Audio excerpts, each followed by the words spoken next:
It's the hashtag Simply Cyber, COMMUNITY. Here to break the cycle, this is vital more than you and I. Yeah, it's exciting, it don't matter what your title is. You can grab a friend or two or three or four, invite them in. It's the Simply Cyber, bring a good vibe. It's that live with Jerry every morning, having good time. And you know we love to see for you, just gotta go and get it. Yeah, you know we all believe in you, it's time to grow together. It's that Simply Cyber, bring a good vibe. It's the live with Jerry every morning, having good times. And you know we love to see for you, just gotta go and get it. Yeah, you know we all believe in you, it's time to grow together. Dr. Auger is a OG, got that potion, the elixir, got devotion to all those who keep on showing up to witness. Spit the tricks and quips and all the tips to raise your cyber fitness. Switching up the routines, pass it off to James quicker. Keep the people smiling, hit that follow, that's a good decision. Every week, today, tomorrow, I encourage y'all to listen. We gon' teach y'all way more than how to protect yourselves from phishing. More like being confident so you can recognize a vision. On a mission, it's official. We gon' get through all these issues. Time for jaw jacking, baby. This is more than a tradition, yeah. Oh, I can't forget to recognize the mods. They the engine, they the reason that you leave and feeling charged. It's a Simply Cyber, bring a good vibe. It's that live with Jerry every morning, having good time. And you know we love to see for you, just gotta go and get it. Yeah, you know we all believe in you, it's time to grow together. It's a Simply Cyber, bring a good vibe. It's that live with Jerry every morning, having good times. And you know we love to see for you, just gotta go and get it. Yeah, you know we all believe in you, it's time to grow together. Yeah. What else can I say? I hope you find some value in this place and have yourself an awesome day. Simply Cyber's here to stay. So let's all put our hands together ready. Time to hang with Dr. A.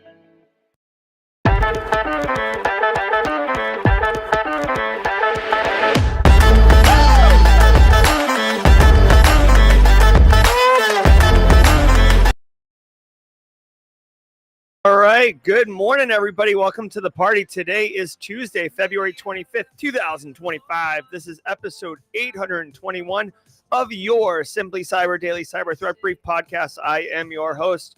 Two thumbs, all smiles. This guy right here, Dr. Gerald Auger. I am amped up to be bringing you the top cyber news stories of the day. And alongside friends and Team SC members like Marcus Kyler, Tom Bishop, Jim Lund, Cybertron, Dragos in Romania, Kimberly can fix it in Mod Chat, DJ Bisek behind the glass, Josh Brolick, right, Kerry, of course, Code Brew in the upstate, my man Kenyon, Ezo, and Stones fan out in Phoenix, Bethany, Paul, and Anthony S. We got blue badges, red badges, yellow badges, first-timers, long-timers. Guys, we are all going to shred the top cybersecurity news stories of the day. And I'll be doing my best to break down the stories in order to provide you with cyber risk reduction insights and actionable intel that you can use today for tactical execution of your job in a more effective way, and also long-term strategic thinking, strategic vision. Hashtag GRC Mafia. Giddy up on that. It's going to be epic. I can't wait, guys. I want you to know we got a bunch of stories coming in here. We got something to do with Kaspersky, something to do with, oh my God, this AI thing, which is definitely cyber adjacent. EU sanctions on North Korea. I'm finding out about this right now, same as you, because guess what? I don't research or prep for any of these shows. Ain't nobody got time for that. I know there's a floating animated jiffy around of me being all formal and top hatty, but I'm telling you, ain't nobody got time for that. Space Tacos with the gifted subs. Thank you, Space Tacos. Guys, if you're one of the 5 recipients of Space Tacos gifted subs like Alejandro951, well, welcome to the party, pal. Thank you very much, Space Tacos. I hope everything is well in your GRC rockin' world. Guys, it's super, super exciting. If you're a regular here, drop a hashtag Team SC in chat. Glum Hippo's here. Glum Hippo, I feel like it's been a minute. Hey, yo, Tony Jack. Guys, we got the coffee cooking today. Day two of the coffee experiment. We got incident response coffee from Firewall Coffee. This one is another dark roast. I'm going right for the goods here. I got to tell you, this one's got some wheels to it, boys. It's pretty good. We might have to. I might have to come back to this one tomorrow too. Whatever it was I drank yesterday's out of the running. But this one's got crank vibes to it. Tom Bishop, what's up, brother? 31 months, holla. This is the best. We support all without fail. Hell yeah, that's right. Let's cook.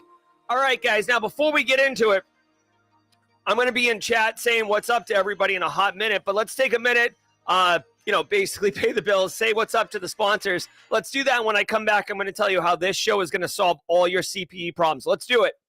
I want to give some love to the Daily Cyber Threat Brief sponsor, ThreatLocker. Do zero-day exploits and supply chain attacks keep you up at night? Well, worry no more. You can harden your security with ThreatLocker. Worldwide, companies like JetBlue trust ThreatLocker to secure their data and keep their business operations flying high. ThreatLocker takes a deny-by-default approach to cybersecurity and provides a full audit of every action allowed or blocked for risk management and compliance. Onboarding and operation is fully supported by their US-based Cyber Heroes support team. Get a free 30-day trial and learn more about how ThreatLocker can help prevent ransomware and ensure compliance. Visit threatlocker.com. What's up, Simply Cyber? You know what keeps CISOs up at night? The unknown. Those exposed assets and leaked creds floating around the dark web that you don't even know about? Well, that's where Flare steps in. Think of Flare as your organization's amazing threat hunting capability, continuously scanning both clear and dark web for exposed enterprise assets, leaked secrets, and even compromised credentials being sold in private channels. Their cutting-edge platform, powered by transparent, generative AI, prioritizes real threats so your team can take immediate action. Stop playing catch-up with threat actors. Get ahead with Flare's threat exposure management capability. Don't take my word for it. Visit try.flare.io/simplycyber and try it for yourself. Do you want cutting-edge, high-quality cybersecurity education, regardless of financial position? Check this out. I want to give some love and some praise to Antisyphon Training, powered by Black Hills Information Security. Antisyphon Training is absolutely disrupting the traditional cybersecurity training industry by providing high-quality, cutting-edge education to everyone, regardless of financial position. They bring industry professionals with years and years of experience into the classroom to teach you and anyone else who's interested practical skills that are in demand in the market today. And on top of that, the student experience is amazing, as you and hundreds or thousands in some instances of other students are actively engaging, networking, sharing tips, tricks, and experiences with each other, all live in the classroom. Go to antisyphontraining.com, check out their course calendar to see what courses they have coming up next. You won't regret it. All right. Love it, love it, love it. Also want to say shout out and love to Barricade Cyber Solutions. Guys, you know Barricade Cyber Solutions. Eric Taylor and the crew over there. They're absolutely dedicated to helping businesses from cyber attacks and recover from the damage done. Cyber attacks can cause massive issues for businesses and send dedicated, hardworking business owners into turmoil. But Barricade Cyber Solutions knows how to mitigate the damage done by cyber incidents. Believe that with accurate assessments, best in industry intelligence, and really, really mad amounts of experience helping businesses recover from the damage done. Eric Taylor knows what he's doing alongside the whole team. Go to barricadecyber.com. Get on Eric's calendar right now. You don't want to wait until it's too late to get sorted out. Guys, every single episode of the Daily Cyber Threat Brief, including episodes where Jesse Johnson, a.k.a. the Cosmic Cowboy, gets up in the middle of the dark to be here with us, is worth half a CPE. So say what's up in chat. Episode 821, half a CPE. Tomorrow's episode, half a CPE. Just say what's up in chat. Bruise and Hacks is doing it right here. Kia ora. Grab a screenshot. Team SC. AA Witherspoon, grab a screenshot. Mara Levy, grab a screenshot, right? DP, KP, grab a screenshot. Just file it away, and once a year, count up the screenshots, divide by 2. If you're here every episode, you can earn up to 120 CPEs per year, which is about 4x what you actually need to get. So I'm telling you, you can take some days off. We'll be here. I promise you. We're not going to go anywhere, and you get your CPEs all sorted out. Now, really quick, I do want to say shout out to Augusto Delgado and Stones Fan, among others. Y'all, hashtag Team Solo. If you're a one-person shop, you are responsible for cyber, or you're responsible for IT, or heck, you're responsible for IT and cyber. A lot of small, mid-sized businesses trying to make $1 out of 15 cents up in here. Drop a hashtag Team Solo. We want to recognize you solo operators and let you know that we are here for you. Team SC, it's like a virtual community workforce. And also, if you are here as a practitioner, we're going to help you. But don't think that if you're looking to break into the industry, you're not going to get mad value from the stream. Let me tell you, every episode is full of knowledge, full of value, full of community. You're going to be asked in any job interview, how do you stay current? This episode, this show, this award-winning podcast, hey, is definitely a solid answer. Just say what's up in chat. And if today's your first episode, I know we had some first-timers yesterday, like Guy Bowie. Say what's up with a hashtag first-timer in chat. Let us know in chat, hashtag first-timer, if it is your first episode. We got some solo operators in here. Michael Ray Guitar, welcome to the party, pal. Welcome to the party, pal. And of course, yes, if your first episode here, we definitely have a emote, a sound effect, and all the things that you need. I'm going to take a slug of this coffee. That is good. This might be crank-esque, just saying. All right, guys, do me a favor. Sit back, relax, and let's let the cool sounds of the hot news wash over us on an awesome wave. See you guys at the mid-roll. From the CISO series, it's Cybersecurity Headlines. These are the cybersecurity headlines for Tuesday, February 25th, 2025. I'm Lauren Verno. Whoa, Lauren Verno, hold on one second. Letitia Powell, welcome to the party, pal. Welcome to the party, pal. D Prince J, welcome to the party, pal. Jazz CR7 Singh, welcome to the party, pal. Welcome to the party, pal. And squad members, if you would, please, John McLean, the crap out of this show. Out of the chat for our first timers. Good morning. First timer, V Brown, first timer. I don't know if we hit the YouTube algorithm wave or something, but a lot of first timers in chat this morning. Seriously, welcome to the party. I hope you guys have an amazing experience today. And all those emotes you see on YouTube chat right now, those are for you, y'all. All right, let's get to the news, yeah? You got a patch. Wait, hold on, misfire. Australia bans Kaspersky over security concerns. Australia has joined the growing list of countries to ban Kaspersky products from government systems, citing national security risk and concerns over potential Russian government influence. Australian agencies must remove the software by April 1st, though limited exemptions may apply for national security or law enforcement functions. Now, in a statement to multiple outlets, Kaspersky criticized the decision, arguing it lacked technical justification and was driven by geopolitical tensions. This move follows similar bans by the US, UK, and Canada within the last year. Yeah, okay. So here's the deal. Kaspersky has been banned from federal systems in the United States for a couple years now. Kaspersky is a well-known anti-malware solution company. They do some threat intelligence stuff. And they're out of Russia. Now, again, this isn't a political show, but if you've noticed, there is a oil and water kind of separating, or the snow globe is settling between NATO-based countries and 25's countries and BRICS countries, Brazil, Russia, India, China, South Africa, and then the other countries that have recently joined BRICS. So this disentanglement, if you will, of the global economy, the global supply chain, which really surged in the 80s in through the early 2000s with going offshore with software development, the 80s with manufacturing in China and stuff like that. There's this decoupling going on, and it's been going on for a while.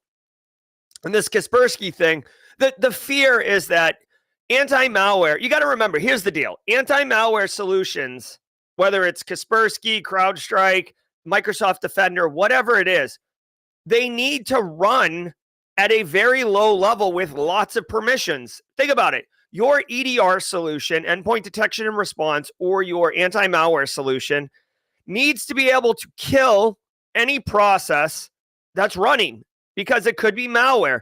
It needs to inspect services, running processes, threads, all the things, right?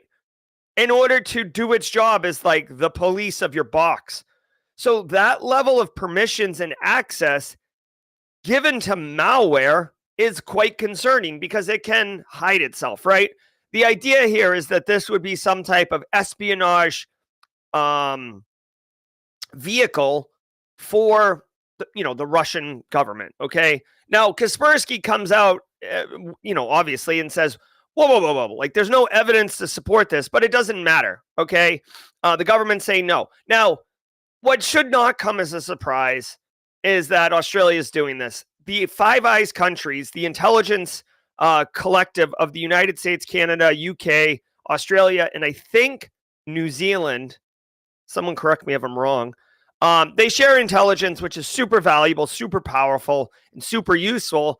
So if 3 of those countries have already banned this, or 4 of them, like, it makes sense that they would all go in on this. In fact, I got to tell you, low key, my surprise about this particular story is that Australia has gone so long before banning this. Michael Johnson, first timer. Welcome to the party, Michael. Welcome to the party, pal. So the TLDR, if you work in Australia and you were using Kaspersky, you could still use it unless you're working on government systems, and then you cannot.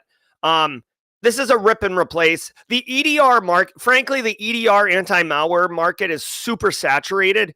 So finding a replacement, dude, just look out your window. There's like a line of vendors standing there waiting to come on in and woo you on their new product. So this is not a big deal. For Kaspersky, this sucks, right? Like, I'm sure they're, let's look at this really quickly.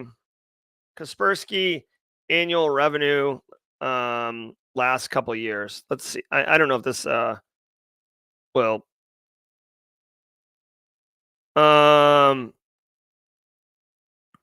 let's see. Annual revenue. Honestly, it doesn't look too bad. This is kind of surprising to me. And again, it's all about straight cash, homie, right? Straight cash, homie. Buddy.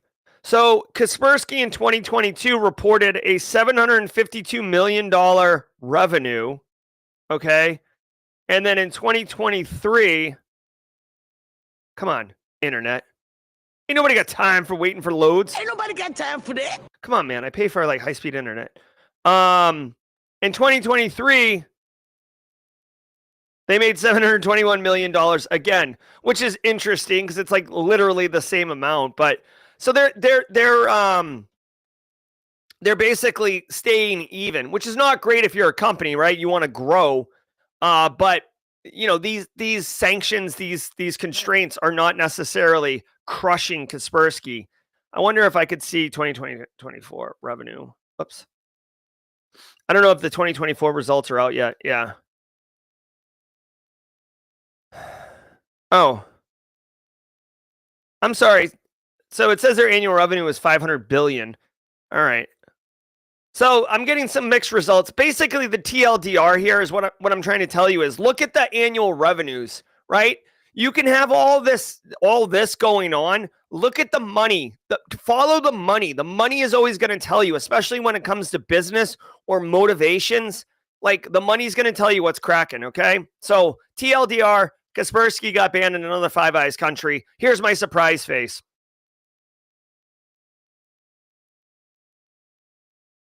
Government screens hijacked with AI video of President Trump and Musk. Hold on. I'm reading this right now. Trey Black. Since starting watching this show about a year ago, I've gone from sysadmin to cybersecurity officer and now cyber manager. I use knowledge from this show daily. Thank you, Simply Cyber. I know it's like a square peg, round hole for me to play the sounder, but let's do it. I came in like a wrecking ball. Yes, sir, Trey Black. I'm just wrecking ball. I'm playing the wrecking ball, which is normally reserved for people breaking in and getting the jobs. But like Trey Black is friggin' swinging from vine to vine, going up the ladder like an absolute boss, demonstrating that we're not just blowing hot air up your butt. We are straight up delivering value. And I'm telling you, this community is freaking awesome. This community, you guys, all of you, this is so awesome. I love seeing the impact. Guys, I can't promise anyone a job. I just can't promise that because there's so many variables and so many factors. But I'm telling you, if you just do the things, it's so epic. Oh, Trey Black, you win. All right, let's keep going. I'm starting to get sweaty, guys. I'm starting to get sweaty, and I don't think it's the sweatshirt. You picking up what I'm putting down? Holy crap, this coffee.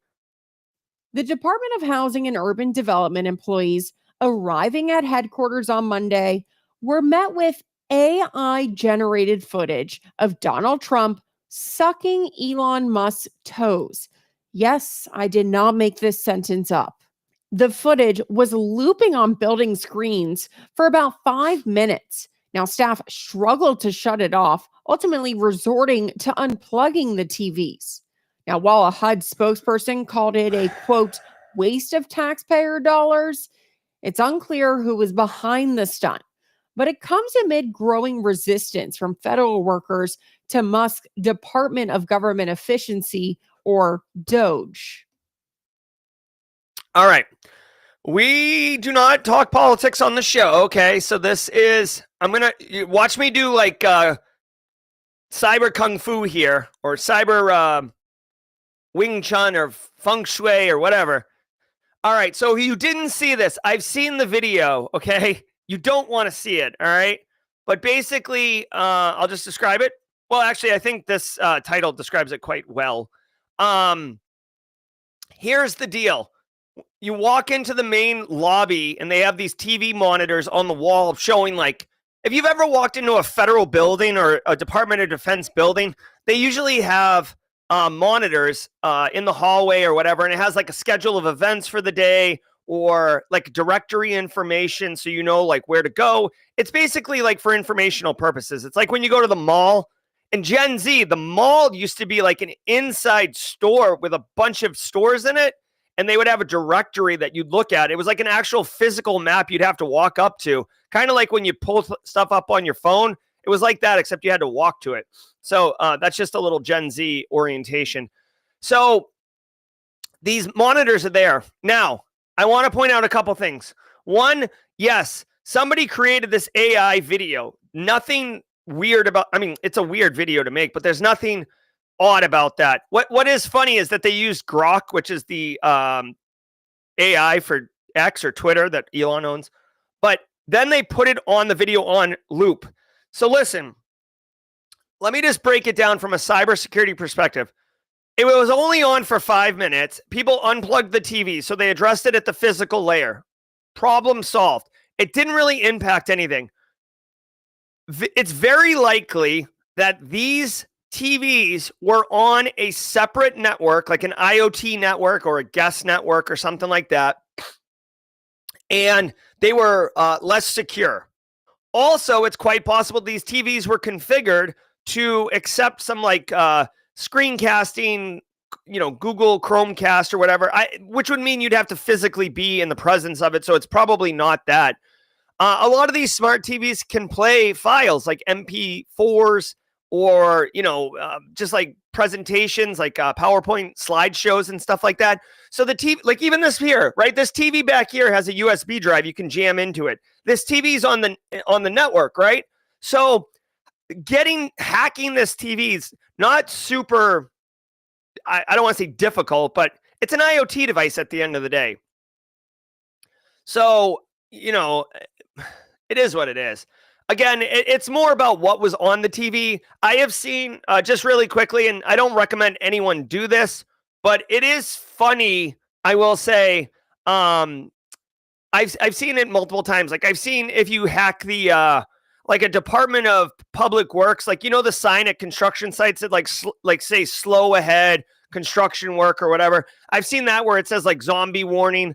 I've seen people take smart refrigerators at Home Depot and Lowe's, which is a hardware store in the United States, that have like a TV monitor built into the fridge and have it run prawn or adult film type stuff. Again, just for the lulz, you're not really doing anything super damaging. It's really just demonstrating the capability.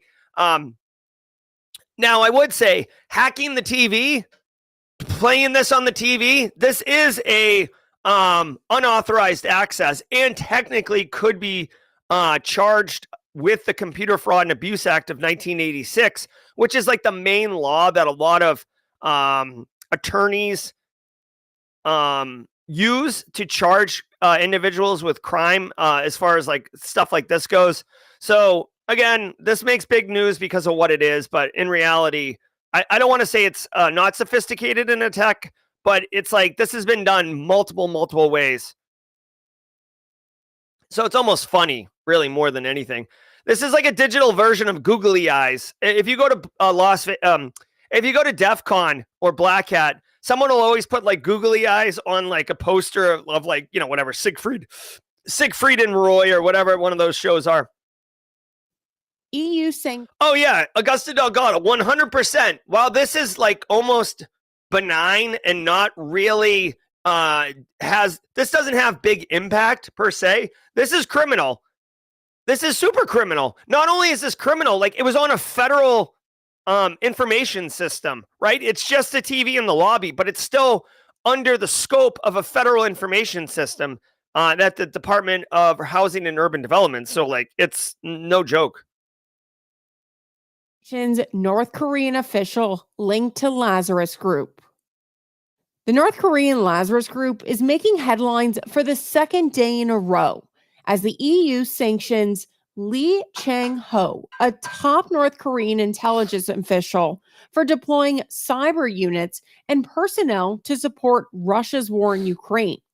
Now, the sanctions also target Russian individuals and media outlets accused of spreading pro-Kremlin propaganda and conducting influence operations against Ukraine.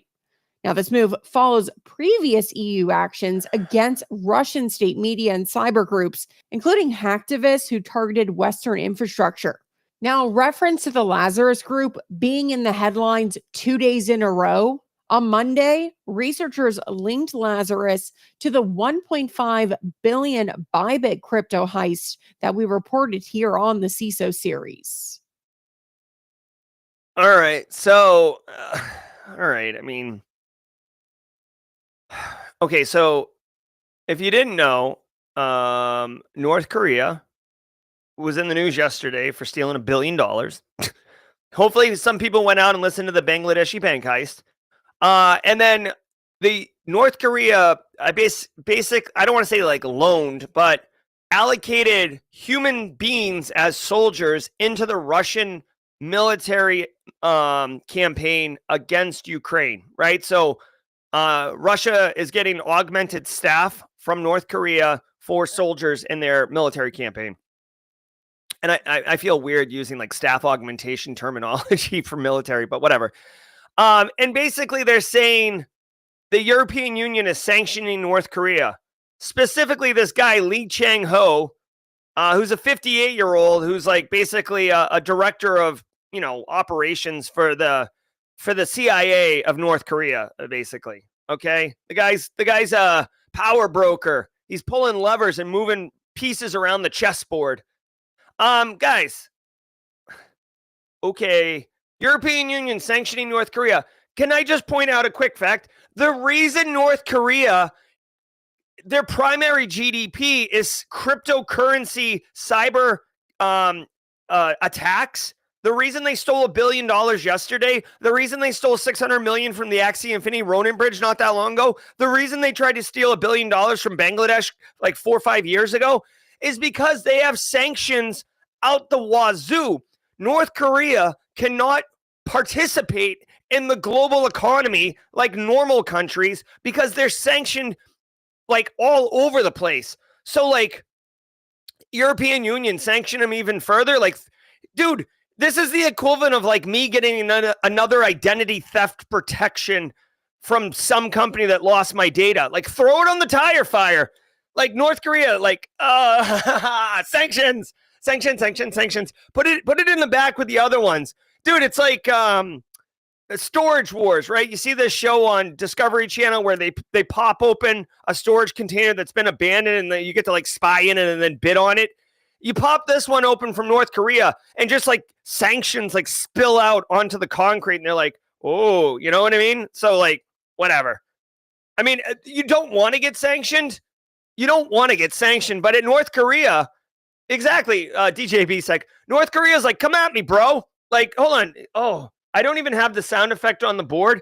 I got to tell you what. Hold on one second. I don't normally do this, but I'm going to do it right now because I'm going to add a new sound to the board because it's been a minute since we played this one, but it absolutely does warrant it. Or maybe it's the coffee. Holy crap, maybe it's the coffee. Do me a favor, talk amongst yourselves while I get this audio asset plugged into the soundboard here. Oh, geez. I think you're going to like it. Oh, let's see. Well, there's the graphic for it. Where is she? Oh, here it is. Doink. Yes, replace. Here we go. Catch me outside. How about that? That's like what North Korea is saying. North Korea is straight up like, hold my beer, catch me outside. How about that? Sanctions? Your sanctions have no power over me, right? Gandalf jamming the friggin' super staff into the ground and be like, you shall not pass. Like, dude, North Korea is like water around EU sanctions. Again, this guy, like, let's put a face to the boogeyman here, Lee Chang-ho. But guys, where's this guy right here? Hold on. North Korea. Is it Ho Pak Park? What's this guy's name? No. Lazarus indictment. I get this guy's name wrong all the time. Park. I knew it was Park. Park Jin-hook, which I probably just said wrong. This guy right here. This guy's like Lazarus Group's like senior engineer. We've known about this guy for like 7 years. This guy, 7 years. You know what? He's still not in custody. He's still not being brought to justice because he's just hanging out in North Korea doing North Korean things. So, again, like sanctions are great and you can feel good about yourself. A lot of saber rattling and maybe one day it'll come to be a thing. But like for the most part, North Korea is going to continue to support Russia. And, so it is what it is. Watch out, though. Again, from a cyber perspective, Lazarus Group's no joke. If you work in fintech, definitely check their TTPs out on MITRE ATT&CK. OpenAI shuts down accounts linked to China, North Korea, and Iran. OpenAI is nothing but transparent in their latest threat report, detailing how the company is stopping threat actors from taking advantage of the system. In a report released on Friday, the company details how Chinese threat actors abuse ChatGPT to debug and promote AI-powered surveillance tools used to monitor social media for political dissent. The company also linked ChatGPT activity to a potential Chinese disinformation campaign and shut down accounts suspected of supporting North Korea's fake IT worker scheme. Now, this follows previous actions against Iranian hackers using the AI service to research industrial control system attacks. All right. Can I just show you right here? This is what OpenAI is attempting to do. Okay. I get it. Like, keep doing you, bro. But like, dude, threat actors, the OpenAI is open to the world. There's 100 million users, right? Some of them are going to have malicious intent. You can't do geofencing around. You can't be like, anyone from China can't use it because guess what? Straight cash, homie. There's so many reasons why businesses will bend the knee to work in China. Google censors the research results according to Chinese doctrine. The United States film industry will modify movies so it can play in China because, again, Straight cash, homie. so if you think for a second OpenAI is going to be like, no, we'll make it nice, clean, and easy and not operate in China. That's not happening. So for them to ban accounts that are being used by, any threat actor, I don't care if it's China or not, for spy tools is laughable. Like, it's great for PR, right? So let's just play it, for example. There's 100 million users, right? Let's say 1,000 of them, just 1,000, are using it for malicious purposes to write spyware tools and everything. You can definitely search to find, heck, you could probably use AI to find who's using AI to make malicious tools. But how are you going to determine that it isn't a security researcher? How are you going to determine that it isn't who's doing it? There's so much utility and so much use of these AI tools that it's just a storm of, like a raging cat, or not cat 5, like whatever the whitewater rapids scale is, like the biggest, most extreme, dangerous scale. Bruce and Hacks was talking about that at Zero Trust World. So whatever the dangerous one is, that's how much data is flowing through OpenAI. So for them to be able to catch these things, like, it's a cute concept, but seriously, it's like, I don't know. It's like trying to hold back a storm. Like, you're not going to do it. Your clothes are going to catch some of the water, and then that water's not going to get by. But for most part, it's going to get by. So, and honestly, guys, this was what we've been talking about for years. As far as the toothpaste is out of the tube, the genie's out of the bottle, like whatever metaphor you want to use. This is going to be weaponized. And even, by the way, even if you ban OpenAI, ChatGPT accounts from Chinese group, buddy, they just released DeepSeek, which looks a lot like OpenAI's ChatGPT. You think DeepSeek's going to have the guardrails and the banned accounts? Nope. So go ahead, ban that. I'm telling you, this is, I hate to sound like such a doom speaker, and please don't get me on this too much, but like, there's a containment problem with AI, and like, this is the cracks in the armor around the containment problem. All right, so just, all we can do is race to the bottom. We as defenders, SecOps people, GRC mafia people, we've got to utilize AI to find these things faster than they can spin them up. And again, so goes the eternal struggle between good and evil, or cat and mouse, right? It's like this reincarnation type situation where it's like, all right, now the threat actors got these tools. They're moving quicker to market with the crime. And then we as SecOps people are like, all right, let's get there. Again, I told people at DJ BSec just buffer overflowed my mind. I told people at Wild West Hacking Fest when I keynoted that I think AI is going to benefit SecOps people over threat actors, but threat actors will get first mover advantages. All right, let's go. Thanks to today's episode sponsor, Conveyor. Does trying to get the security questionnaire done and back to your customer ever feel like you're herding cats? It's not just answering questions. It's all the manual back and forth that becomes a slog, like communicating between teams, tracking people down to get their review, updating sources, and updating systems. Between all of this, you're also expected to Hold on one second. My earpiece came out, which is devastating because I can't hear. What? Did I miss the field security documentation requests from customers? Well, Conveyor just launched an AI agent, Sue, to do all of these things and more for you. Learn about Sue at www.conveyor.com. That's CONVEYOR.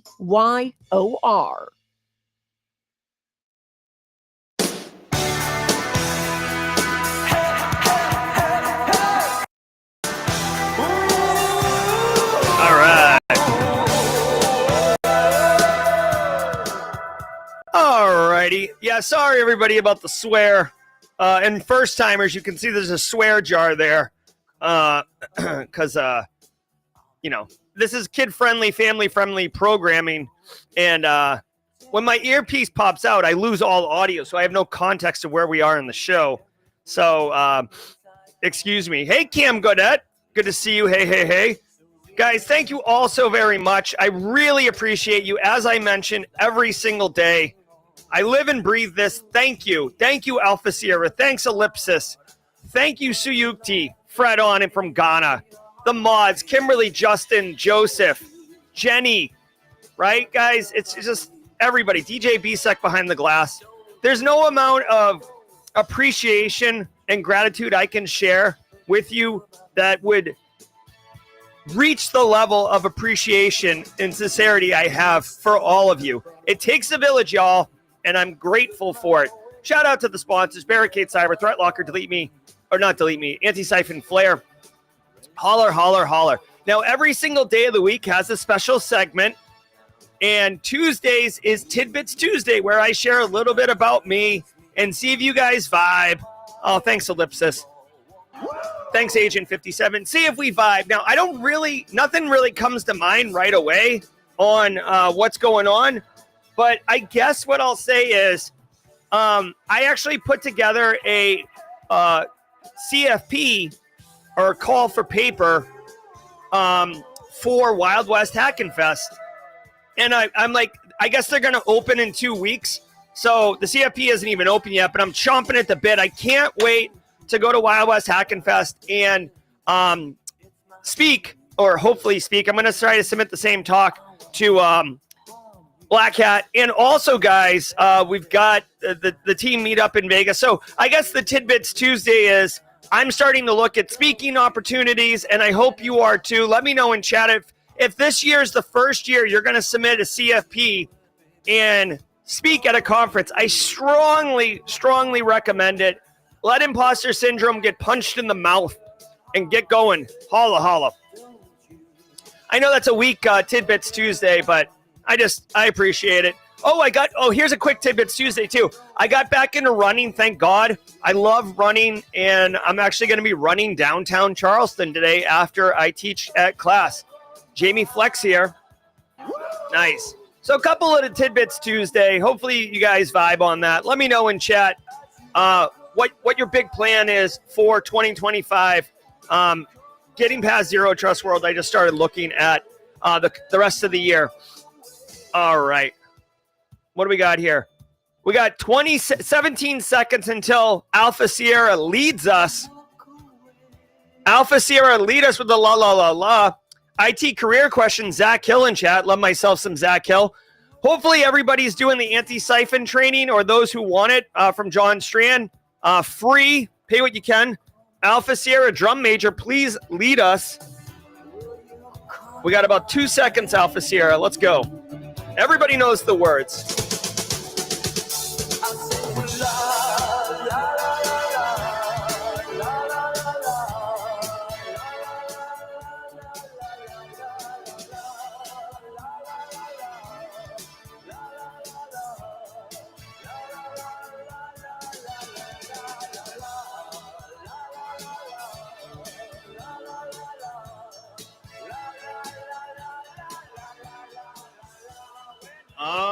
All right, guys. We got work to do. Let's finish strong back half of the shows. All you first-timers, let us know in chat if you're enjoying the programming.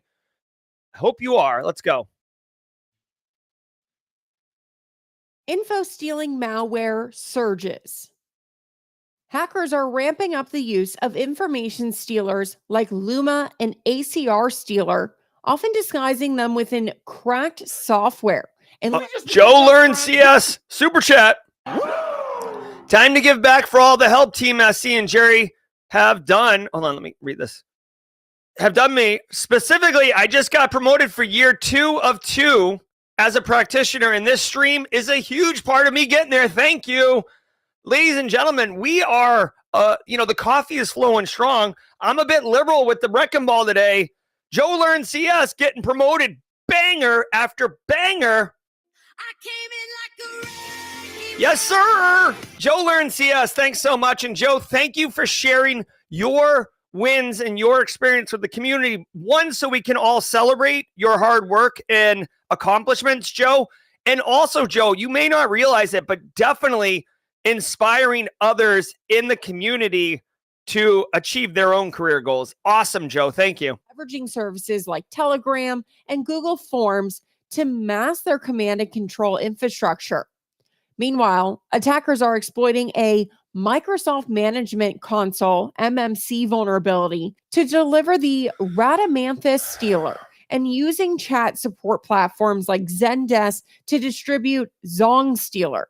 Now, researchers warn that stolen corporate credentials, often sold for as little as $10 per device, provide attackers with an easy foothold into sensitive environments, fueling further exploitation. All right, reading about this really quickly. because one is they said cracked software, but I'm trying to figure out. So there's a lot going on, right? So Luma is an info stealer that's like very prolific right now. Info stealers, they'll steal your creds, your session tokens, etc. All those things. I haven't heard of ACR stealer, but it doesn't matter. A stealer is a stealer is a stealer. The way it gets onto your box is the actual concern here for me. Obviously, this C2 command and control, you'll want to be looking for that traffic. That traffic will leave your environment. But here's the thing. It's very difficult to find because, as you can see, it will communicate via legitimate services like Steam, Telegram, Google Forms, Google Slides, etc. Here's the thing, guys. Literally anything can be C2. You don't have to think of C2 as like like a messaging service. Just because a client and a server are communicating through C2 command and control doesn't mean it has to be the traditional client server architecture with like a web panel or something like that. Like if you could put any data in anything like Google Sheets, Google Slides, Google whatever, then you can put C2 in it. So no one's going to block forms in your network, right? Like that's just not going to happen. But you need to get initially infected, right? And that's really the question that I'm trying to get to, because that's how we protect ourselves.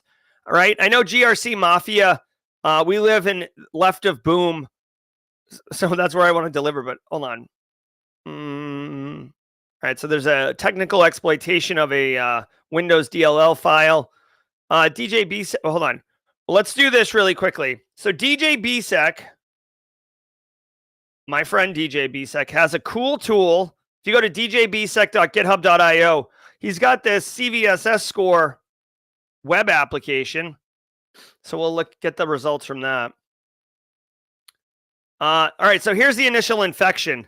The file is disguised as an MS Word document. All right, so that's basically how we're tricking end users into running these things. When the open button is clicked, it executes a PowerShell script. It downloads and executes a PowerShell script from an external source. So right away, right there, first of all, here's an opportunity. Don't have your end users have the ability to execute PowerShell. Second opportunity, if you're downloading a PowerShell script from an external source and can see that, it's probably not good. That typically isn't what you're wanting to be doing. I would assume this gets delivered via email. Now, don't think that it's attachments only. Someone could put this on a Dropbox, a Google Drive, a OneDrive, and have you pull it down. So that's a problem. Yeah, you can see they say chat support platforms like Zendesk have trick users download support agents and infect themselves. I agree. They did mention, I agree with Casually Joseph here. They mentioned in the story cracked Trojanized software, which even though they say it in the verbal of the story, I don't see it in the actual story write-up. But the TLDR, you should definitely educate your end users, especially your younger end users that lack Straight cash, homie. That lack money, or small businesses that are trying to make $1 out of 15 cents. A lot of Tupac references going on today. It is not worth it to purchase like discount software or download cracked versions so you don't have to pay licensing fees, because you're basically buying a hot, what do they call those things? Hot loads? What is it called? It's like a drug term when a drug user gets like a hot batch or something like that. Anyways, you're definitely playing with fire. You're definitely messing around. So don't do that. I've covered a bunch of different IOCs. Let's just look at this results here. Okay, so this is why EPSS is so valuable. This particular DLL getting exploited right here. The chances of you getting exploited in the next 30 days is 0.09 of 1%. 0.09 of 1%. So like literally, I'm driving to go get tacos right now, and I'm not even turning around. Like I'll get to this on Patch Tuesday. All right. These are all standard best practices. Don't download Trojans, crack software, and don't have your end users be able to run, things that they shouldn't. Password spraying botnet targets Microsoft 365. A botnet of over 130,000 compromised devices is conducting large-scale password spraying attacks against Microsoft 365 accounts, exploiting outdated basic authentication to bypass MFA protections. Researchers warn that these non-interactive sign-ins, often overlooked in monitoring, allow attackers to quietly verify credentials stolen by the info stealer malware. Now, while it has not been confirmed who is behind the attack, the botnet does appear to be linked to Chinese affiliated actors and operates through US and Hong Kong-based infrastructure. All right, here we go. So, as if these stories, I don't know if Lauren Verno picked these stories and did it in this particular order, but check this out. You want to talk about swinging from one vine to the next? This story right here talks about basically deploying info stealer malware on victims' machines. Why do you want info stealer malware? Well, obviously, Justin Gold, aka J Gold, aka J Crypto, he wants to steal your hot wallet, not to be confused with anything else that's hot. And that's fine, but also you can steal credentials. Someone types in creds, you have your credentials stored in the browser, dump those creds. But what do you do with all these creds? Boom, baby, boom. You set up a password spray attack to Microsoft 365 or Google Workspaces or your AWS. You choose your own adventure, boo. But at the end of the day, lots and lots of businesses are using M365. And if you can steal someone's creds and iterate over and basically validate that you can in fact authenticate without multi-factor authentication, by the way, using basic auth. Actually, hold on. I guess this basic auth evades multi-factor authentication. I'm not entirely sure how that is working. I'd have to get smart on that, but non-interactive sign-ins using basic auth. Hold on. Orgs relying on interactive sign-in monitoring are blind to these attacks. Non-interactive sign-ins commonly use their services. All right, so if you're doing maybe API stuff, you write a little app that pulls down mail from your M365 account. This sounds like this could be compromised. Basic auth still enabled in some environments. Okay, so here's what I would recommend. Okay, really quickly, if you can. This is one of those ones where you can't just turn off basic auth because you could break a bunch of stuff in your environment. You need to do, this is the right way to do it. You would want to do an assessment of where basic auth is being used in your environment. There's two parts to this. First of all, there's a GRC side of things, and then there is a SecOps side of things. On the GRC side, GRC Mafia, where are you at? On the GRC side of things, you want to look at where basic auth is being used, if at all, in your environment. Now, you could technically do what small and mid-sized businesses do. And if you feel this, let me know with a preach. You can just, okay, sorry, the coffee's going strong. There's two ways to do this. The right way is to do a assessment on where basic auth is being used in your environment, monitor for 30 days, find out who's using it still, contact them, make them aware that you're going to be migrating off, and give them an opportunity to migrate their solutions off basic auth to get onto some other thing, and then have a cutoff date, cut it off, make sure that the people you communicated with are good, make sure the people who chose not to communicate with you that got their stuff broke are good, and then you're off and running. That's the right way to do it.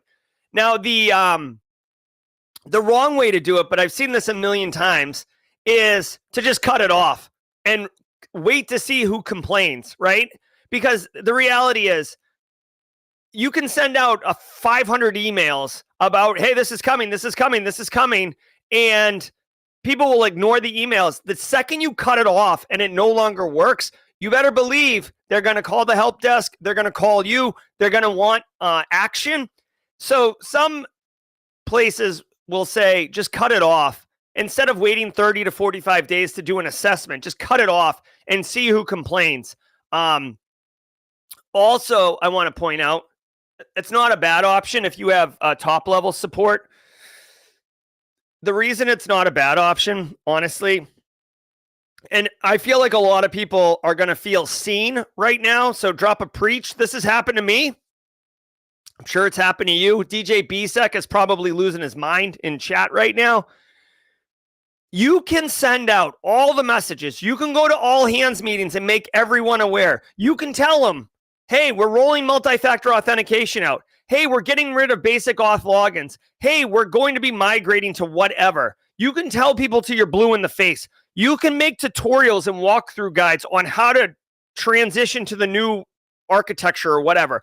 You can lead everyone to water, okay? You cannot take their head and dunk it in the water. And what's going to happen is, even though you feel great about yourself and you make the cutover on, Monday night, I guarantee you 20% of all end users who were in the meetings, who saw the emails, who did nothing about it, are going to call, complain, and be like, oh, and you're going to be like, we've been saying it for months. And what they're going to say is, oh yeah, I remember seeing something about that, but it doesn't matter because my crap is still broken. I need you to fix it. And it is going to be the most infuriating thing that you have dealt with, and maybe not in your entire career, but it is wicked frustrating because you just want to flip the desk and be like, ugh. All right. The inner workings of the Black Basta ransomware gang.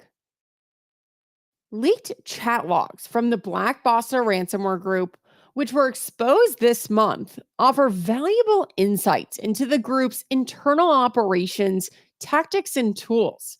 Now, the messages reveal internal conflicts, including the departure of key members to other groups, such as the Cactus Gang, and highlight their use of VPN exploits, social engineering, and weak credentials to infiltrate targets. Now, Black Basta has been linked to over 107 million in ransom payments and has impacted at least 500 organizations across critical sectors like healthcare, manufacturing, and finance.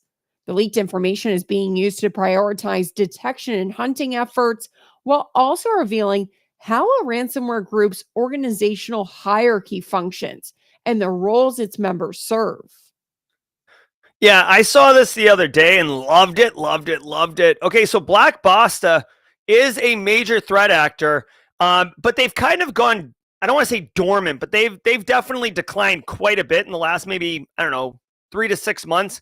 And the reason is because they're having a lot of infighting. Now, it didn't say it in the story, but I actually, again, I don't know what stories are going to come up, but I am a consumer of cyber information. So I actually read about this the other day, and there's a lot of human dynamics, okay?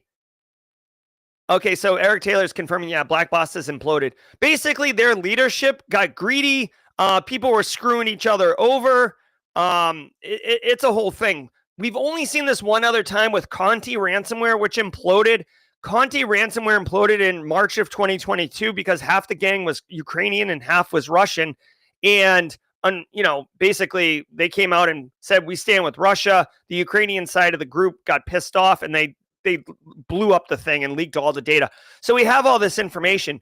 Now, this is a win for all of us because it's one less serious threat actor out on the street, but it does give a really interesting insights into what's going on. Now, I do want to point out a couple things. One, and this is the more you know or benefit. They talk about Thomas Rocia, a senior security researcher at Microsoft. I want to share this with you because I messaged Thomas quite a bit. I'm trying to get him on the show. Come on, bro. I'm trying to get him on the show. This guy right here. I think this guy is awesome, and I think he's a must follow on LinkedIn. So I'm going to drop his link here. So connect with him. Tell him Simply Cyber. He'll know what's up. He actually wrote a book called Visual Threat Intelligence, or hold on, let me see this. Thomas Rocia, Visual Yeah, Visual Threat Intelligence. I bought this book. I did a whole walkthrough of it. This book's awesome. I love this book, right? I mean, it's very basic and it's very introductory.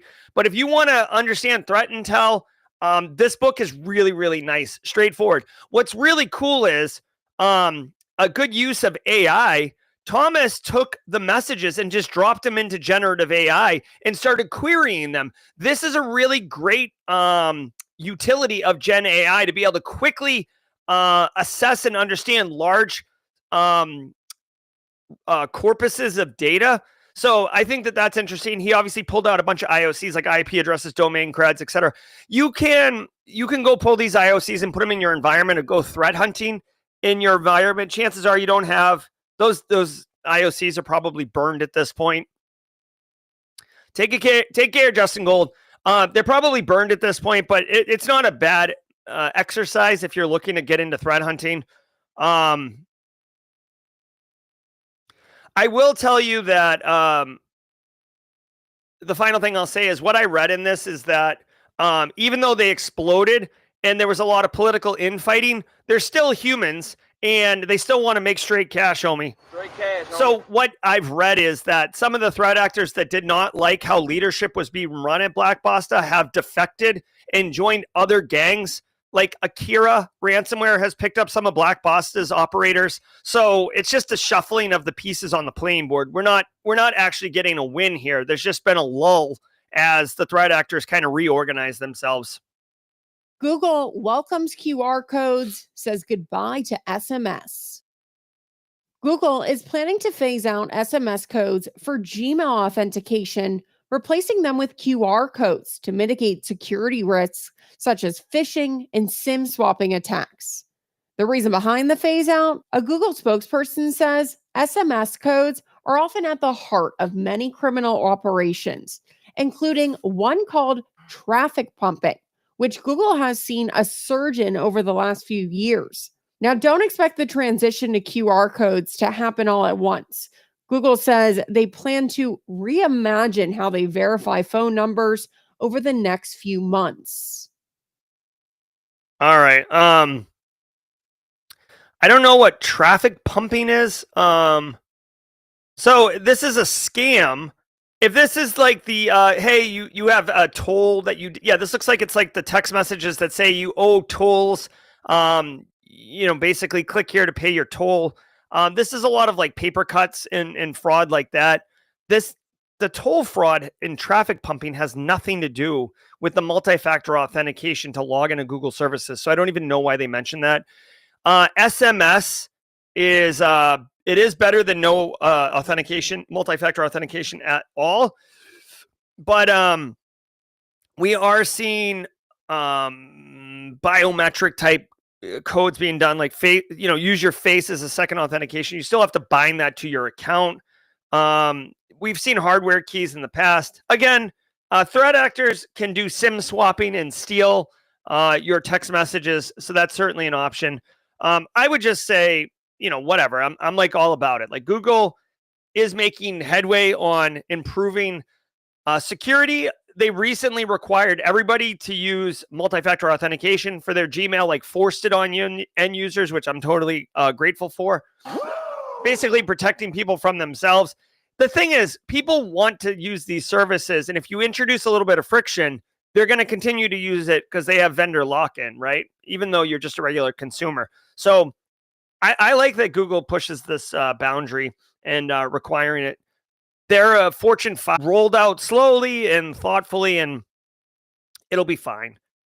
Personally, I like the 6-digit rotating PIN like Authy or Google Authenticator. I think that's great. It's a little bit of end user training around them using an app, as well as what to do if you lose your phone, because then you don't have the app anymore, and that's pretty big problem, but that is what it is. All right, guys, let's do this.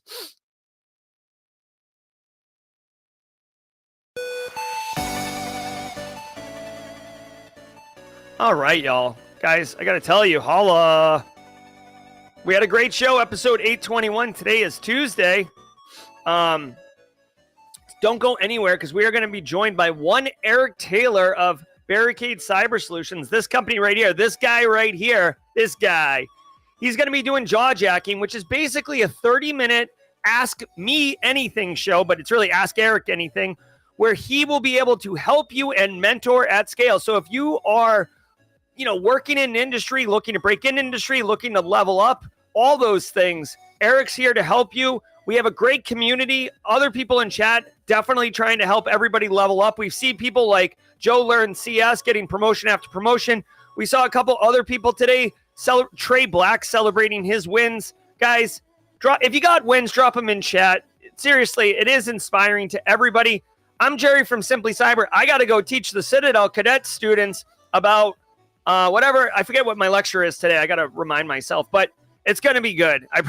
I love it. I think today is actually cryptography, which is like my least favorite subject, but whatever. I got to do it. All right, guys. I'm Jerry from Simply Cyber. Don't go anywhere because we're going to get jaw-jacking. Episode 821, February 25th. Until next time. Yeah. Ever wonder what it takes to break into cybersecurity? Join us every weekday for Jaw-Jacking, where industry experts answer your burning questions about the cybersecurity field. Live, unfiltered, and totally free. Let's level up together. It's time for some Jaw-Jacking.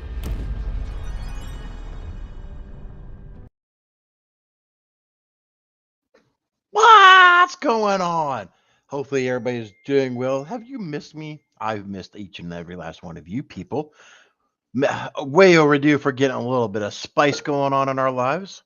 Let's start off with some music. I was thinking about this earlier. I'm like, past couple times I've been on here, we haven't done any music. And shame on me.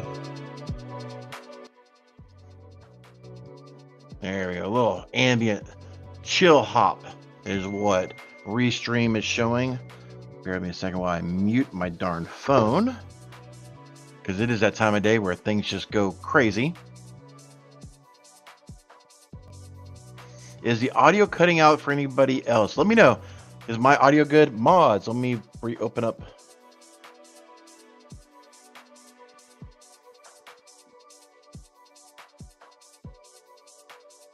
Jesse's saying his headphones are... is it me or was it Jerry?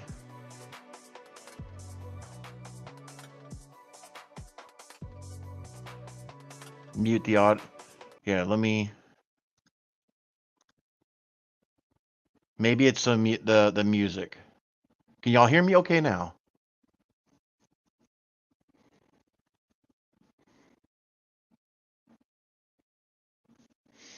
Moz, give me a...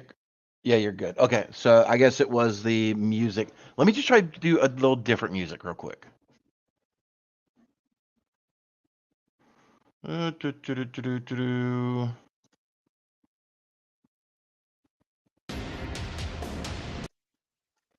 Oh. Hey, while we're doing this, if you're new to the stream and don't know who in the world I am, my name is Eric Taylor. I am the CISO and Chief Forensic Operator here at Barricade Cyber, where I'm here to answer your questions from a technical aspect of things, where Dr. Gerald Auger is more of a CISO 30,000-foot view. I am the meathead behind the keyboard. So when people call and say, hey, we have a cybersecurity incident, I am the knucklehead that is knee-deep into it, looking at the audio logs. Tom Bishop, thank you for that confirmation. He was able to hear me with and without.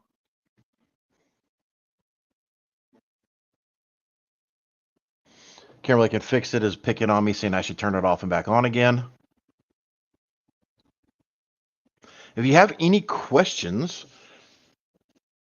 No, I am not a CISO now. Casually Joseph, I am not. No. Nor do I think I ever want to become one. I am one of the guys that it's going to come a point where it's going to be really hard to be like separated from the day-to-day operations of things as the company grows.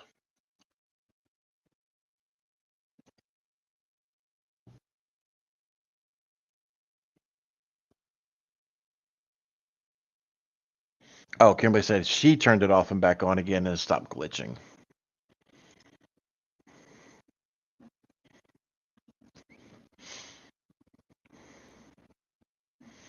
I can hear you all the way from Gulf of America. All right, Carrie. All right, so if y'all do have any questions, please put in a Q with a colon so that way I can quickly find your question.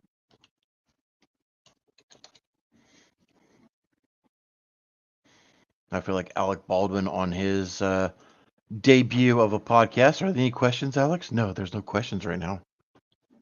There's no callers. There's no callers. Let me bring up my sandbox. We'll talk about something. Because I seen a report come over just a little bit ago.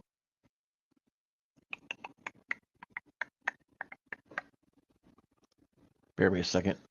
For those who are new, again, I don't have the same setup like DJ BSEC and Dr. Gerald Auger. One of these days, I will become professional enough to do this. But right now, I definitely do not have that set up. But let me at least shut down my...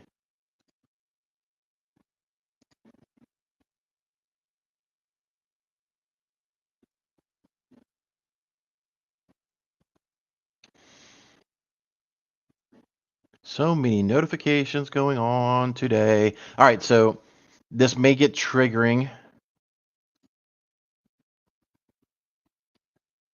So if y'all hear a Outlook message, I'm trying to shut it down right now. But it's being stupid. Close all windows. Oh, I think it finally worked. All right. And something we haven't played in a while. Let me get... And of course, everything is going to start popping off. Copy the link. So y'all probably hear about this in the next couple of days. I've just seen this come across my feed. Except I don't care. It's Sandbox. Put me down in the corner. So this is the link. The claim right now is that a fifth of ransomware attacks only encrypt the data. Go away. Holy McMoly. Basically, the claim right now is ransomware actors are highly pretty much they're just looking at doing data exfiltration, right? So if you're new to the space, we have been Brian Lyon, I think it's, or Bane Lyon, that does data exfiltration only. We have Clop, which is a major one that's in the industry that is data exfiltration only. And I think that's the only two that's really focused on data exfiltration. So it's a really interesting stat about their synopsis of threat actors and things of that nature, because all these people that are talking about ransomware payments are down, this is down. Holy moly, I am so sorry for those notifications that you are hearing, everybody. Let me see if I can mute everything. Let me just close this. All right, and I'll come back to that in a little bit. Sorry about that.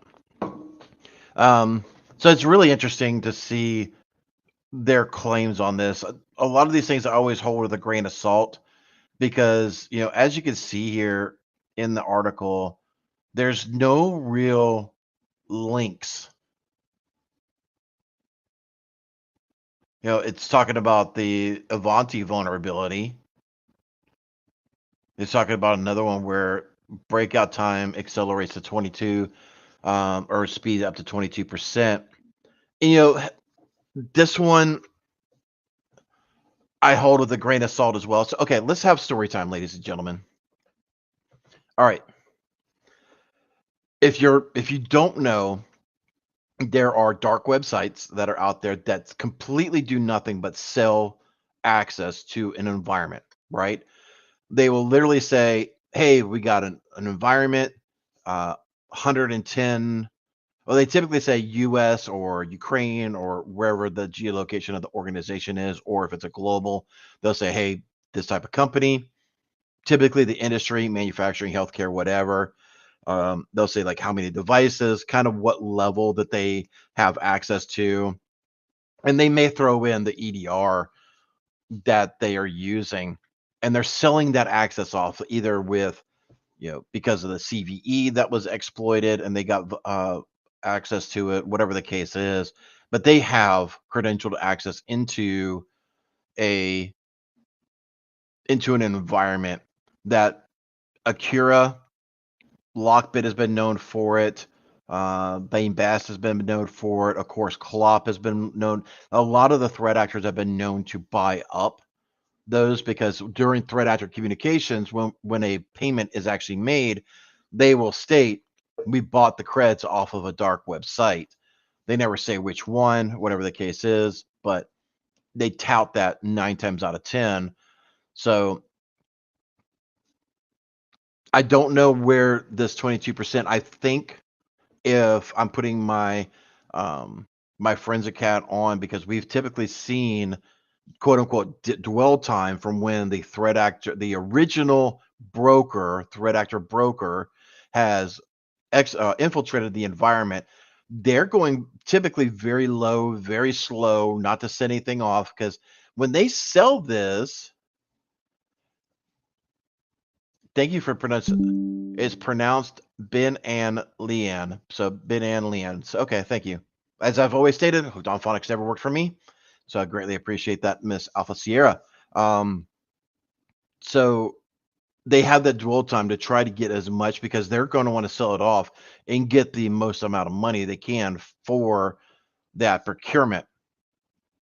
And so I don't know if this is, they have 100% access to the entire environment. They're selling off the creds for, any desk or team viewer or whatever the remote access tool is.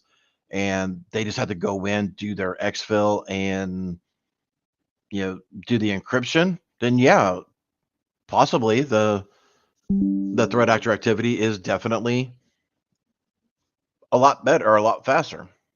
So, there's a lot of different things that are going on in the space that gives me a moment of pause. Like, really, is this really true? And I don't know. So,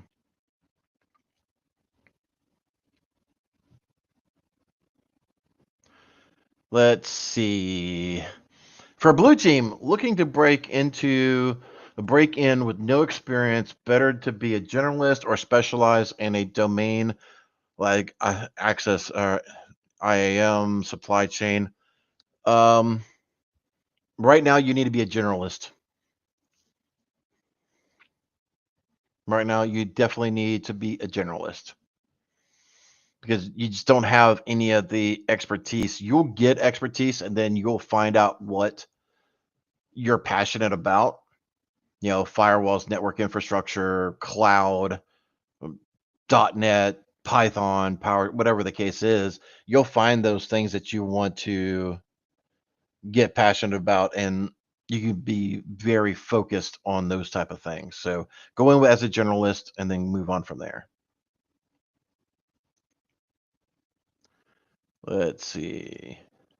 I almost missed this question, FedEx, because you didn't do it right. So what's your take on all the political news and how these cuts are affecting the industry? Many companies are afraid to spend money on the unknown. Oh yeah, FedEx. Sorry, my signal messages are definitely going nuts right now.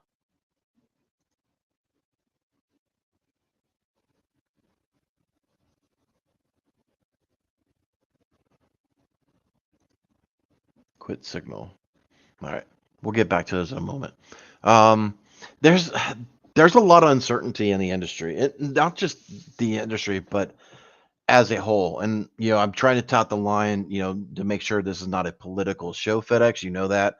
But I talked about it last week with CISA's projected repurposing from the private sector to back into the public sector to help secure and solidify the infrastructure from threat actor activity and stuff like that with critical infrastructure. So honestly, right now, it is way too early to tell what to think of any of it. We'll see in the next 4 to 6 months. Dust is still settling. There's definitely, for good or bad, whatever your political views are, there's a lot of traction going on. So, yeah, and the other side is opposing it and things of that nature. So, again, we'll just have to see where all the dust settles in, say, 4 to 6 months. I am optimistic about the reports that I'm seeing about, like, even Apple moving back here to the States, and a lot of other companies are starting to reinvest. Yeah, I'm not sure how I feel from a political standpoint or a cybersecurity standpoint from, like, Saudi Arabia investing in the US. Like, what exactly does that mean? Right? Because, from a supply chain situation for oil, we've been at kind of odds with them over the past 10, 20 years, because we get a lot of our oil from that area. So what exactly does them reinvesting into us mean? So again, there's a lot of stuff that's being said that we really need to wait for the dust to settle a little bit before really any of us can make a really informed decision. And there is, a lot of businesses are feeling the same way, that they feel exactly the same way as I do. It's like, it's way too early to make an informed decision about anything. So everybody is just holding fast, waiting till the dust settles, and then we can make a more informed decision. So Shane had a debate. Oh, here we go. Regarding VPN and hotel Wi-Fi at Zero Trust or 0 Day Friday AMA. Can you whiteboard VPN if hooked up to a hotel Wi-Fi? Are you obfuscated at the point from man in the middle?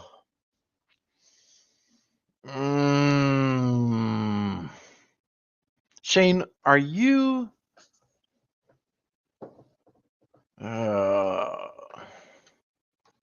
All right. I feel this is a ploy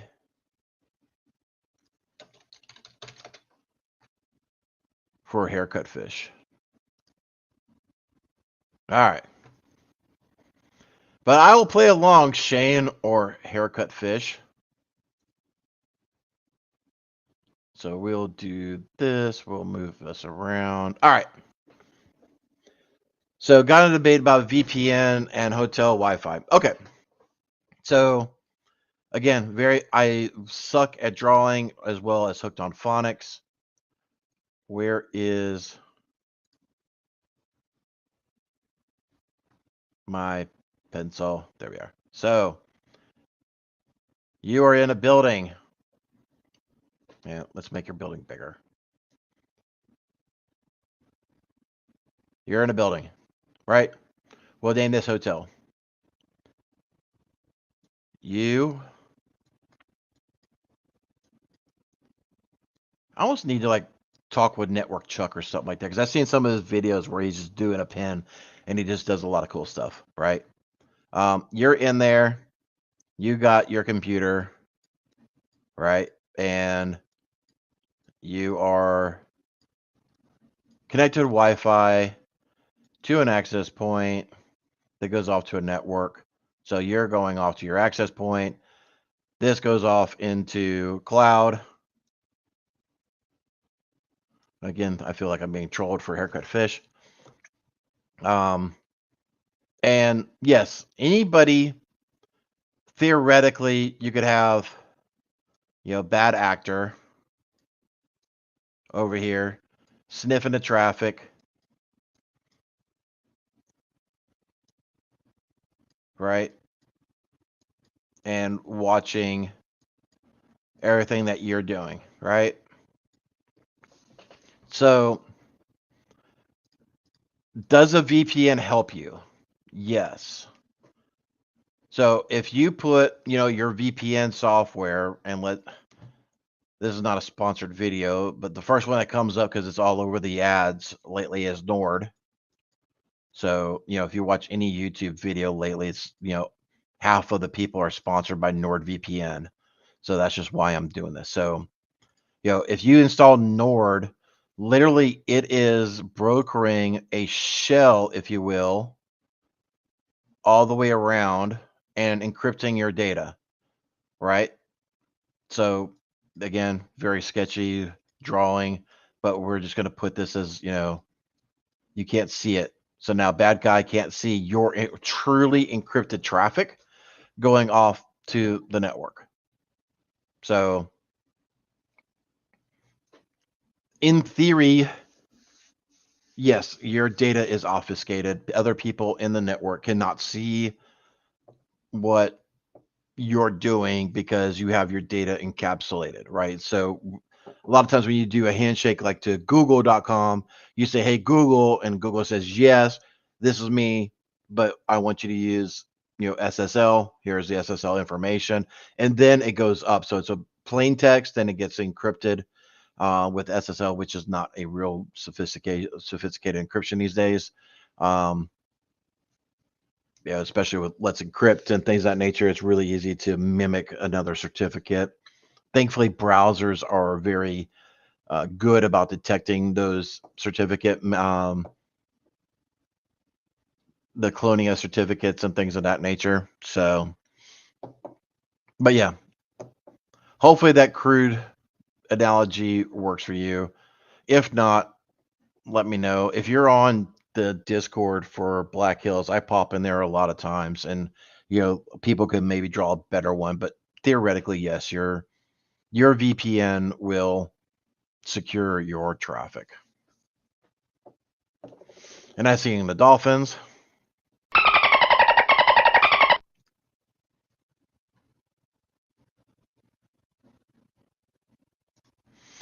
Question for Alpha Sierra: are you going to DEF CON? No. And also Wawa Hacking Fest? I believe so.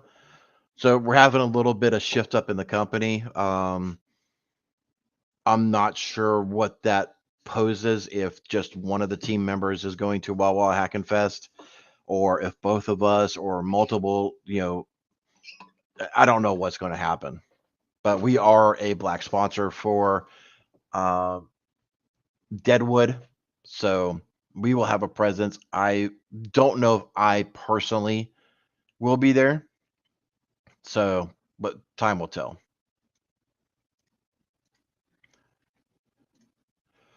Opinion on Apple stopping advanced protection for iCloud.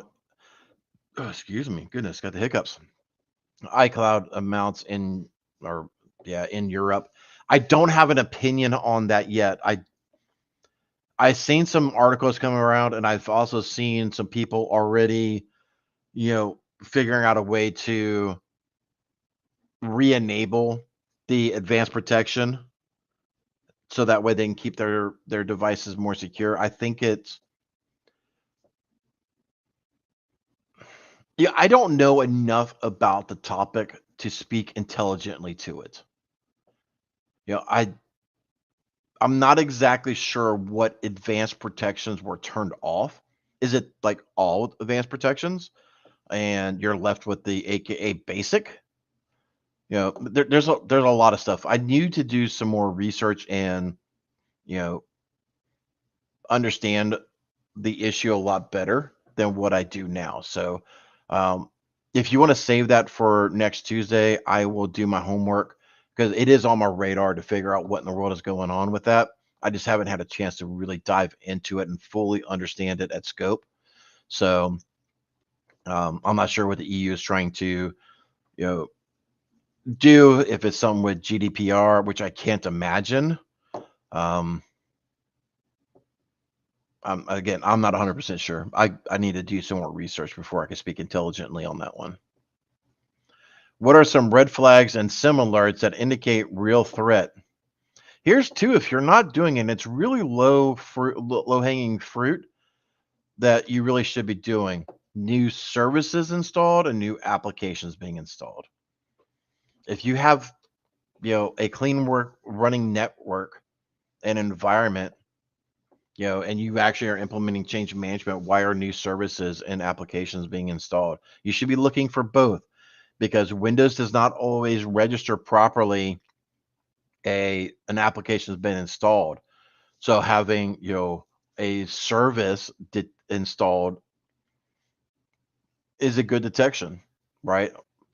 I don't know if TeamViewer Quick Support does this anymore, but at one time, Quick Support would actually run as a service for reboot purposes. So, like if you're doing a quick support session, you initiate a reboot, that service would start back up again and allow you to reconnect back in, because it was running as a service, would thus allow you to have persistence pending a reboot. So things like that, right? A lot of the living off the land will install as a service, but it's not an actual application being installed. So looking at both of those two and then digging deeper. So definitely look at those two. TGR, I am new in cybersecurity, finished a Google cybersecurity cert, and now learning tools and commands, getting my feet wet on Try Hack Me. I'm interested in red teaming and pen testing. Well, cool. I don't know the question. That seems to be like more of a statement, but good for you, dude. And I say dude generically. I don't know if you're male or female or whatever, but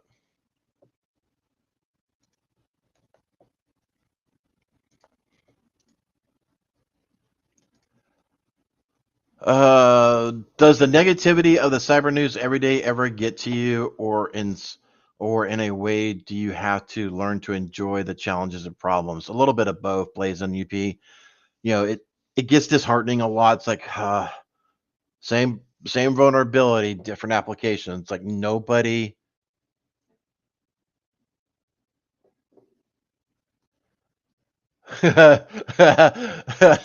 Sorry, Casually Joseph just dropped something. Oh God. So we'll talk about that in a minute, Casually Joseph. That is something that's been around for a long, long time. But anyway, we'll talk about that in a minute. But yeah, it's like rinse and repeat, same vulnerability, new application. Um, we still have cross-site scripting being discovered in applications and improper disclosures in applications, and we still have constant WordPress things, like same vulnerability, just different application. It's so much of it's rinse and repeats. It's like, oh God, yet another one. The problem really becomes when you start seeing them and you're like, okay, is this impacted by any of our customers? So now you got to go through and do your homework. It's like, okay, blah, blah, blah, and got to go through it. So, but it does get tiresome.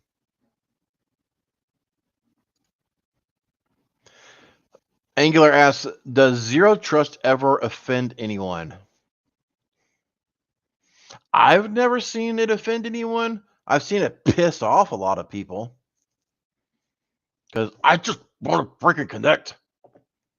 So it's also a buzzword too. I think that's the other side of it. It's like every application's coming out. It's like, we're going to help you be zero trust. Really? Shut up with that. And my headset is beeping at me. Let me get plugged in. Stand by while I jack in.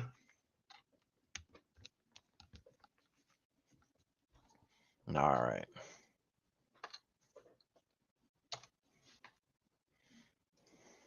So yeah, I've never seen it except for the buzzwords and the marketing space around it. What's your views on Try Hack Me or Hack the Box as a business owner? Do you see value when folks include it in their resume or mention they're active on those platforms? Yeah, I am not a good person to ask.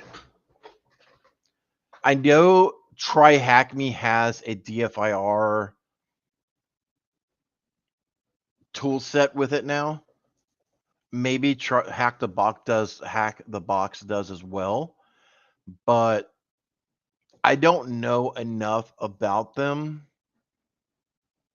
The training on those to give any real insight, right? I will say, as a business owner, when I see it, I'm like, okay, at least they're making efforts. So kudos for that. You know, if someone, all right, this is going to probably freaking really a lot of people off, but this, as a business owner, this is the way I see it.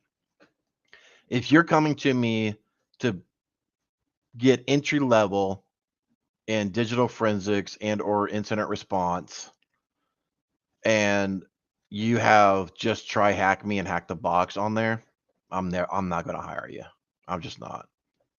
Right? You know, a lot of this is you need some sysadmin skills. You need to be able to know how a computer works, right? And you're just not going to have that on those platforms. You'll have some basic understanding. You know, the way I kind of view it, again, my personal belief is it is conceptual, like going to college. You're understanding the conceptual understanding of things in a very closed ecosystem. So you're doing labs, right, where things are set up a certain way for you to be able to do certain things. It's a practice exam. It's a lab. It's the way I view it.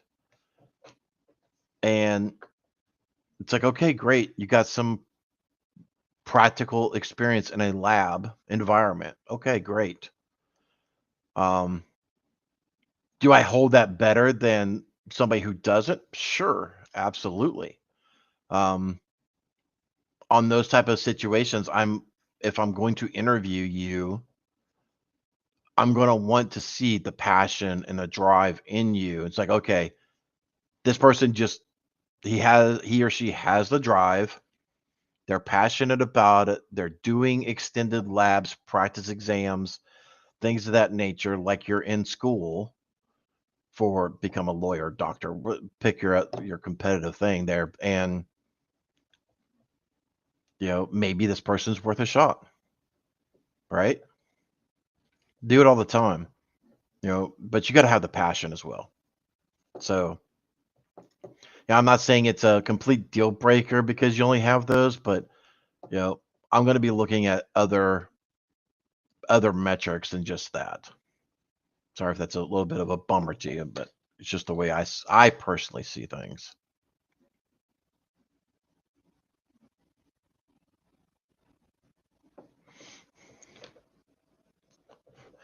App listens on wife's phone. She gets ads on whatever talk about. How do I combat this?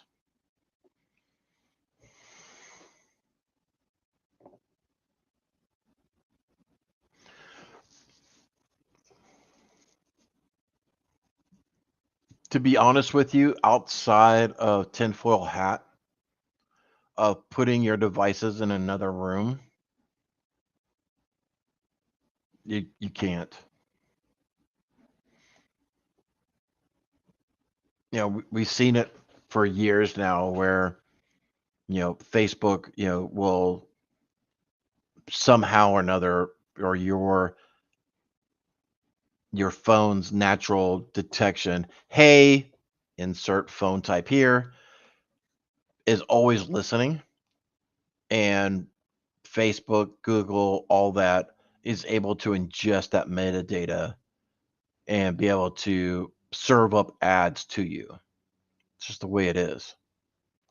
So I don't think, you know, just turning off or turning on airplane mode anymore really does it, because I'm pretty sure that most of these phones have, you know, an internal cache that's just recording or storing that data until it gets linked back up to the internet, and then it can just upload that data, and then bada boom, bada bing, you're there. If you're trying to have a true private conversation, then no, you got to be private. You got to put your devices in another room, close doors, just whatever. All right.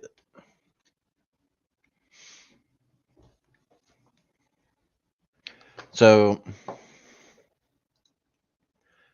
let's see. Copy this. Let's make sure. Nope, it's going to do the Discord app link, of course.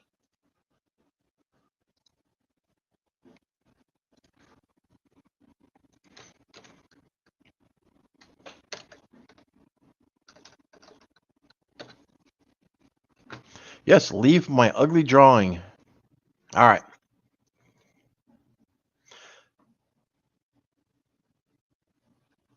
Oh, you're going to make me install.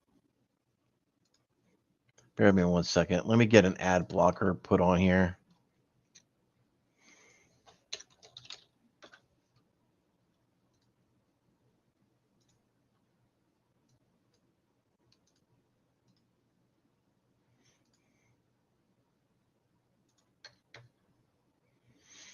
And just like that, it almost instantly loads because 31 effing trackers. Anyway, all right. Single default password exposes access to dozens of apartment buildings. No shit. Bleeped out the effing.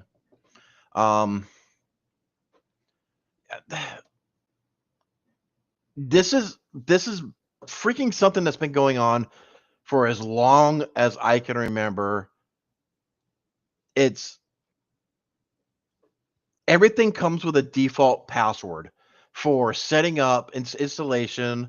You know, it even has it in the booklet. Hey, your default admin creds are 1234 and 1234. And you know, it's up to the user, the installer, to change their freaking default creds once installation is complete, or at least one of the first steps. I can go both ways. I personally am the camp that when you install it, it powers up, you log in, you change your freaking password. Before setting up anything else, before setting up any of your integrations, before doing any of this stuff, you accomplish that task first, and then you move on to the rest. But what if I forget it? I'm in a rush. Factory reset it. I can't tell you how many times I've had to do that.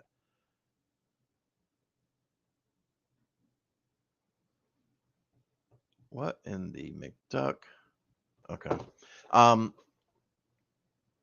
It's like, oh, I forgot to put down my password inside of my password app, and I can't remember what the freaking password was now. Guess what? Now I'm factory resetting and starting all the frick over again because, you know, I'm an idiot and didn't document anything. You know, no planned fix, no Sherlock, because there's no way for you to fix it. The manufacturer can't fix this. You know, this is up to the installer to do it. You know, if you watch any of the lock picking stuff, they all have. Let's do this. Let's see, Door King default key.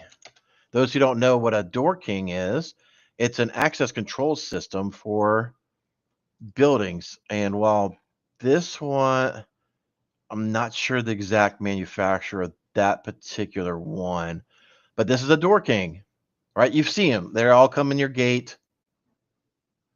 That's very, very popular. Open image in new tab. I really didn't want you to do that. Oh, you're going to be a dingleberry now. Just, give me the freaking...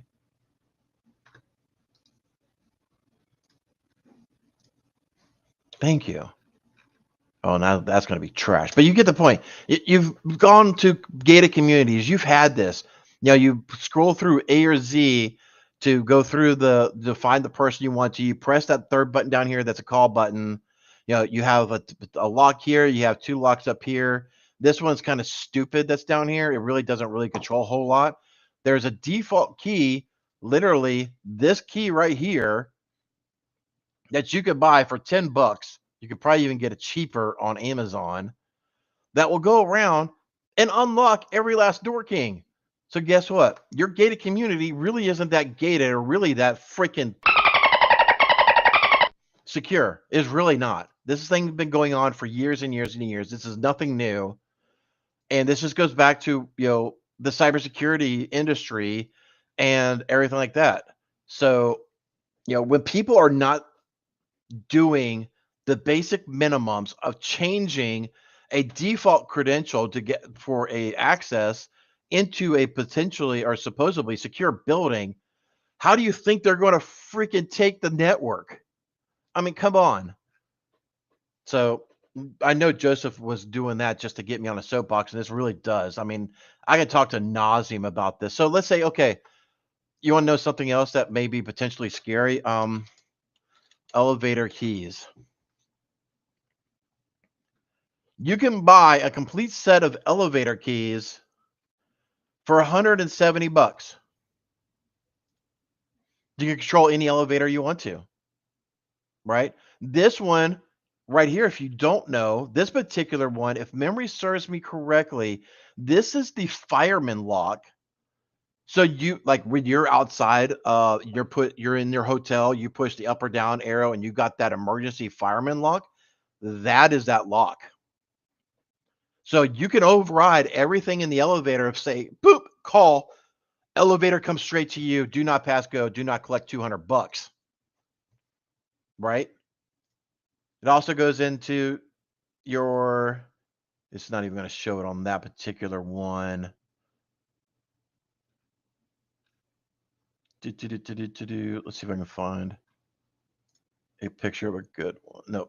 Well, those are regular keys, but it's not the fireman key. Oh, yeah. You know that little hole that's in the top of the elevators? Oh, Joseph, I swear to God, you know how to send me on a freaking tyrant.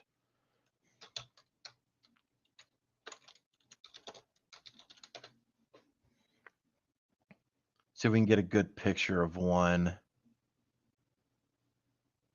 I don't know if this is going to be it. Nope. But if you next time you're at an elevator, look at it. There's going to be a little hole.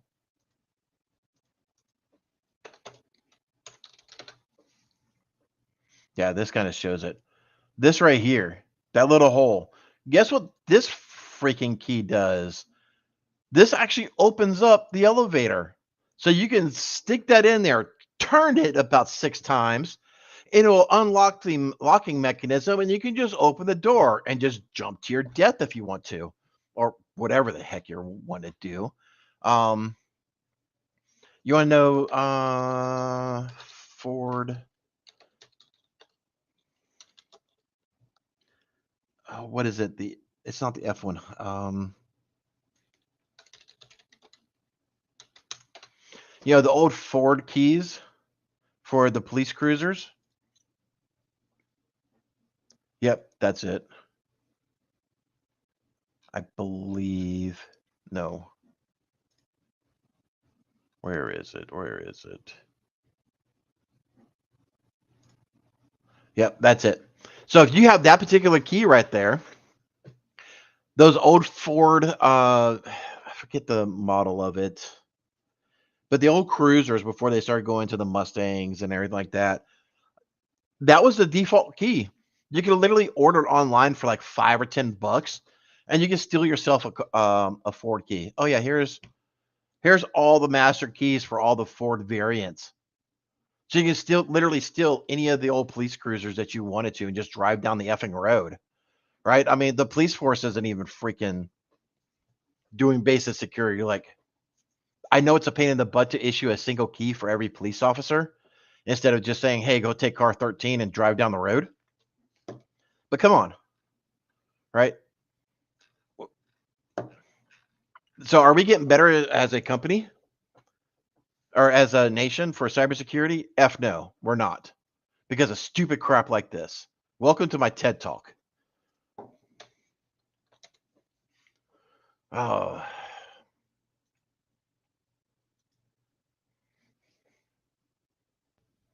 Did I do that?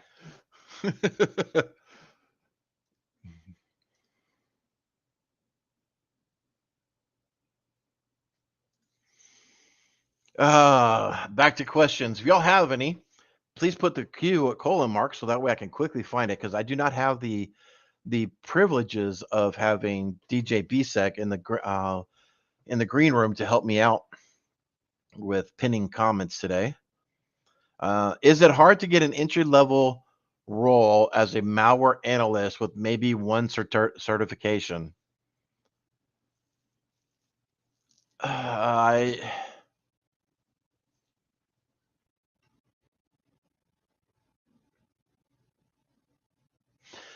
don't know. I honestly don't know, because part of me says that a SOC analyst, I know it's entry level, but depending on the organization, I could see where they are collecting malware samples to send it up. So it's like, hey, we have a SOC alert. I pulled the malware or suspicious possible malware for collection for further analysis.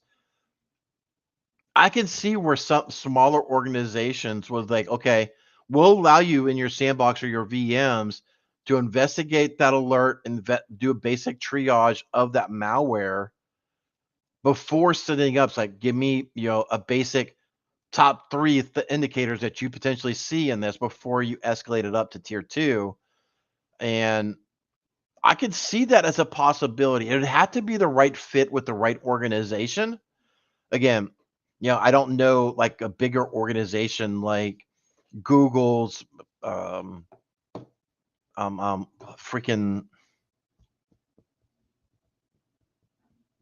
I'm drawing a blank. Their forensic firm.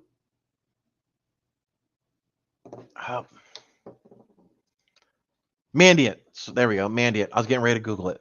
Mandiant. Or FortiGate, or Palo Alto, or whatever, even at Microsoft. I don't know if those big organizations will play well into that, but I mean, you get a sub 50 team member organization, I can see that as a very real possibility. So best of luck to you.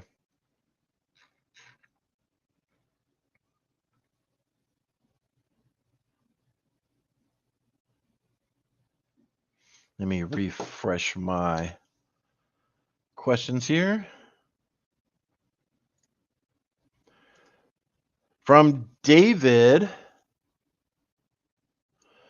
do you see Try Hack Me new cert? Do you have any thoughts? I have not seen their new certs.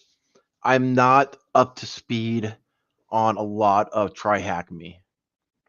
I would definitely say go talk to the Mad Hat dude, Mad Hatter, Mad Hat, whatever. Go talk to, gosh, what's that other dude? Real cool, freaking. Let me.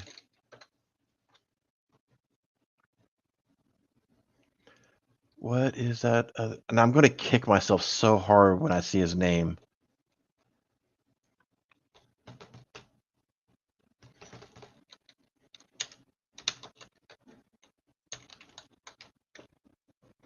See if I can find it.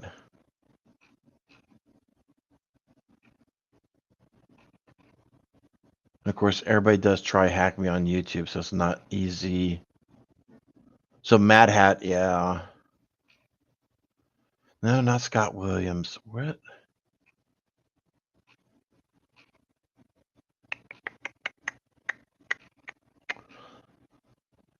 Yeah, Tyler Ramsey. That's who I was thinking of. I'm sorry, Tyler, if you're watching this. I could see your face, I could see your videos, but I couldn't remember your freaking name, and I apologize. Tyler is really cool, dude. I would definitely talk to both of them. They live in that Try Hack Me world, and I think they're even sponsors of both of their channels. So they would have much more insight for that type of thing. So definitely talk to them. I just don't have any insight. As an employer, you don't see much value in Try Hack Me. Me personally, no, I don't. But we're digital forensics and incident response. I don't think Try Hack Me caters, except for that one cert that I've heard about, and I'll even bring it up here. Again, I've only heard about it.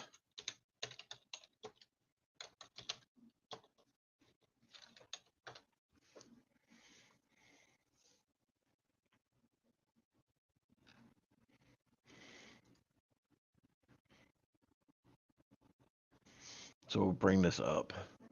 Again, I haven't looked at this thing recently. A defensive certification that gets you hired. I effing hate when you claim this cert's going to get you hired. Please, for the love of God, stop this crap.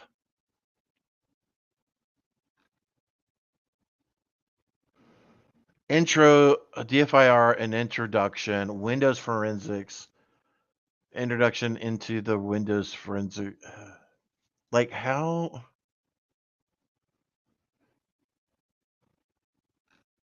I don't want to access it.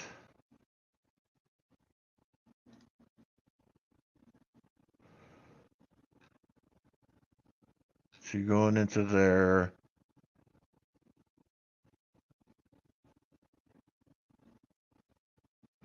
What is the short form for? That's HKLM. Come on, dude. So yeah, I'm literally looking at it at the same time with you guys. Task 3, access and registry Hive. Like this is all like, how do you access this stuff? Okay, let's.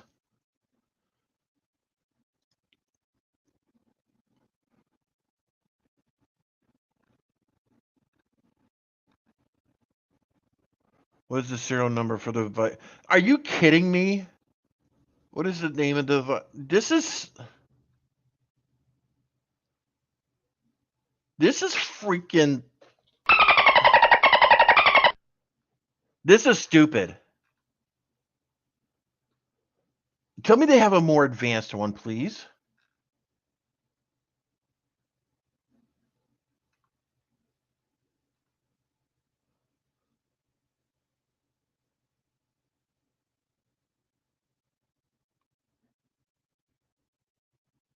Okay, Windows Forensics 2.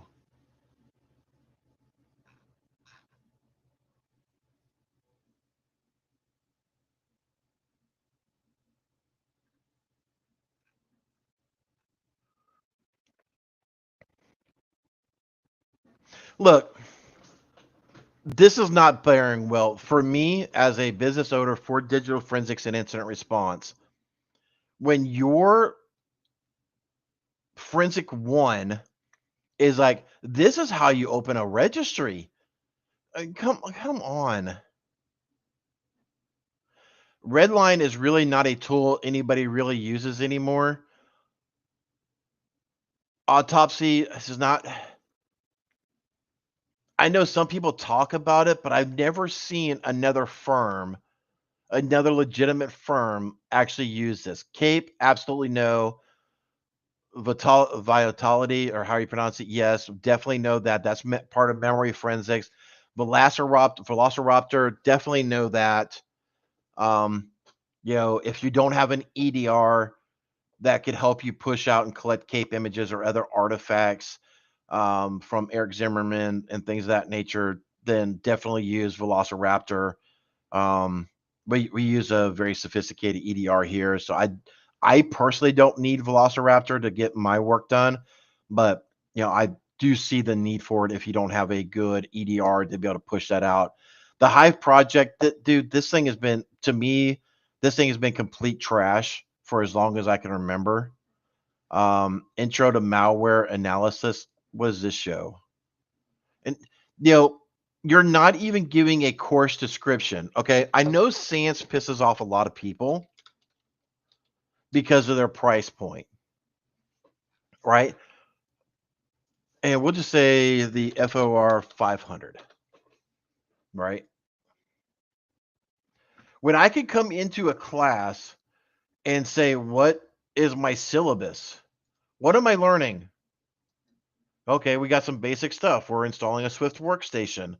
We're doing this. We're doing this. Okay, registry overview. Registry core. We're actually digging into the user profiles and groups. Okay, great. Core system information, great. We're looking at cloud forensics like OneDrive. When you don't have this freaking stuff that's on Try Hack Me, it's like syllabus. It's complete trash, especially when I look at level 1. I don't hold it with a bit of freaking salt. No, I'm sorry. So sorry for the long rant. I don't care for it. So now you know how an employer feels. But Try Hack Me is new into this. I would say if you're looking to learn about forensics, take an actual forensics course. I do believe even, the show sponsor, I don't think it's part of the online, or I don't know if it's online. Let's see.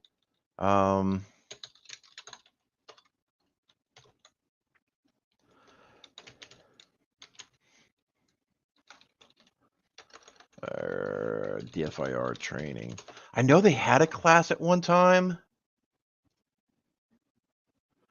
but I can't remember if that was only at the conferences or.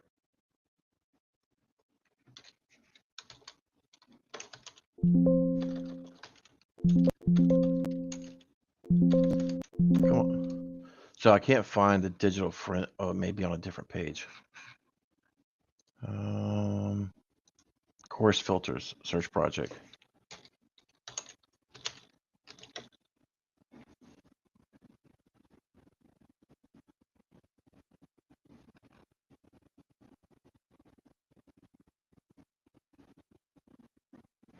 Yeah, so we have right here, Enterprise Forensics with, this is the guy I was thinking about, but they actually have more. Incident Response Foundations, Linux Forensics, Network Forensics and Incident Response with Troy, Ransomware Attack Simulation and Investigation, but like on-demand training, FAQ.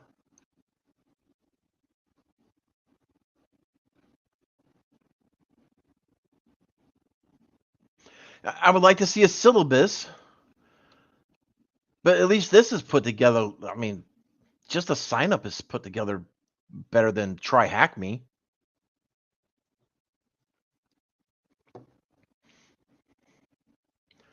Kimberly says I'm comparing 8K training with $8 a month training, though. I know, but see, that's why I'm not holding.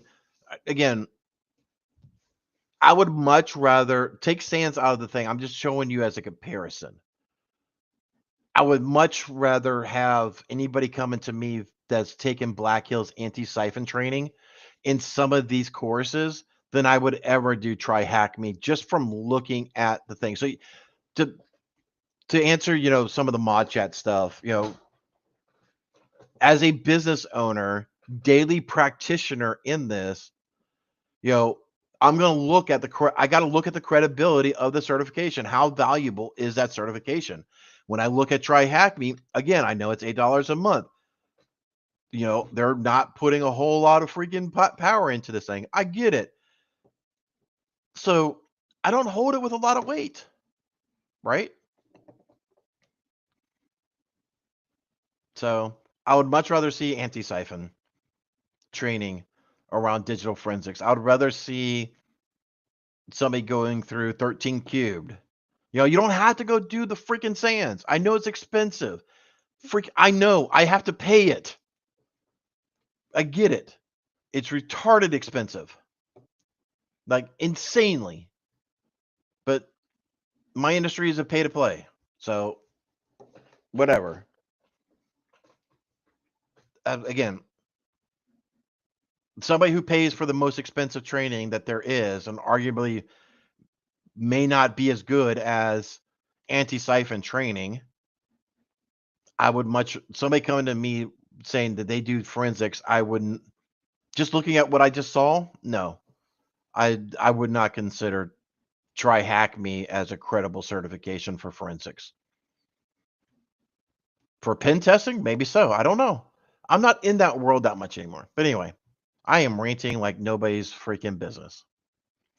So sorry to squash you. I would literally try to see if you can get, again, I don't know what your role is, right? I may be talking to nauseum about forensics and you're not even wanting to do forensics. You want to do pen testing, and Try Hack Me may be great for that. I don't know. I'm just saying, That's how a business owner looks at certifications. There you go, Kimberly. Make that into a short.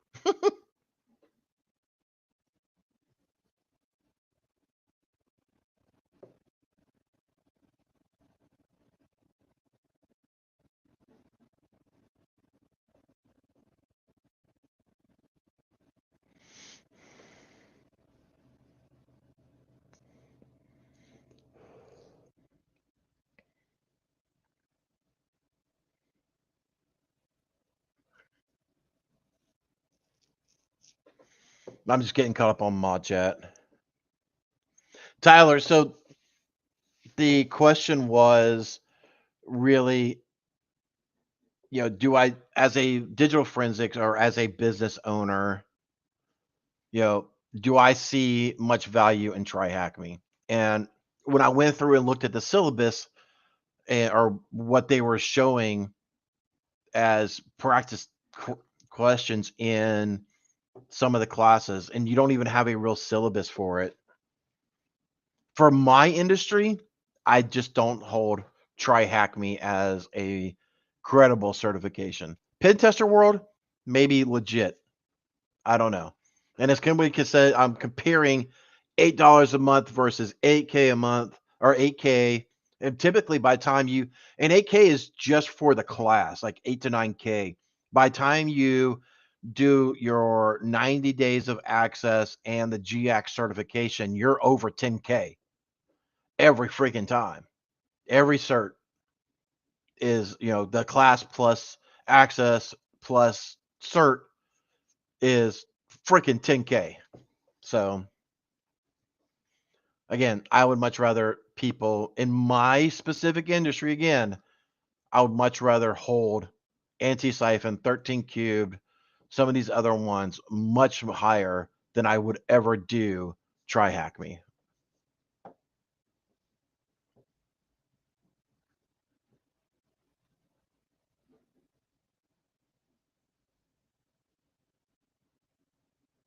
Yeah.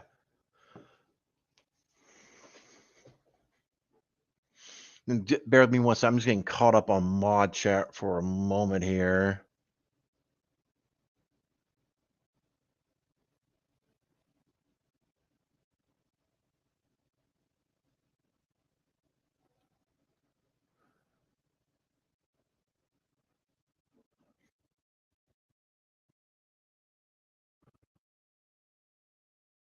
Antisyphon's using SANS instructors. Yes, the Antisyphon's been John Strand over there has been hiring a lot more SANS instructors lately. So you've been seeing a lot of the forensics classes and stuff like that, and reverse malware.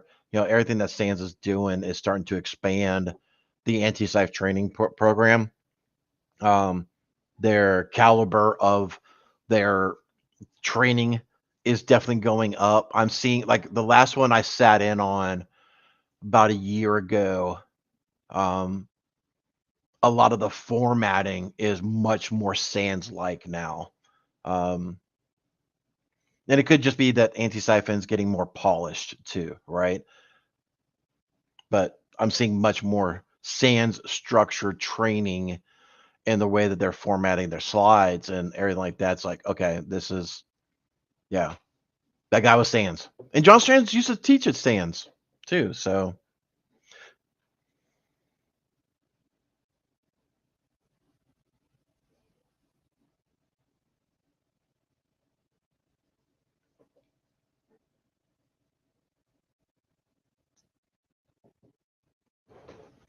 Okay. Let me see. Are there any other questions?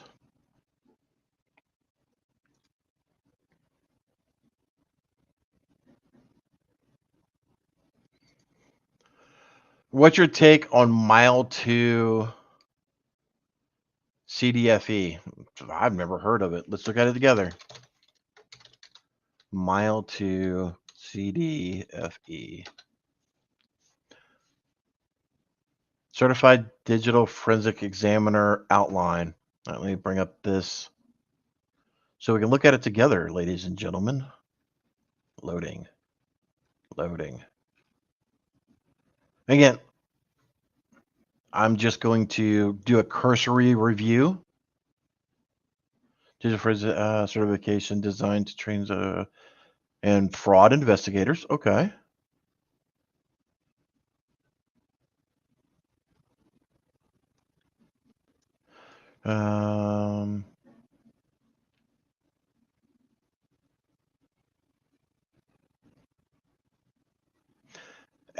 Annual average position of potential 65 average a year, depends on your location.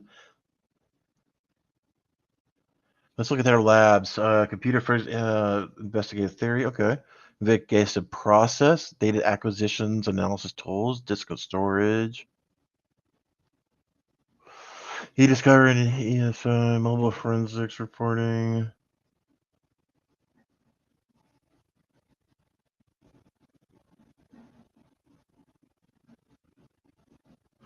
I mean, a cursory review, this looks good.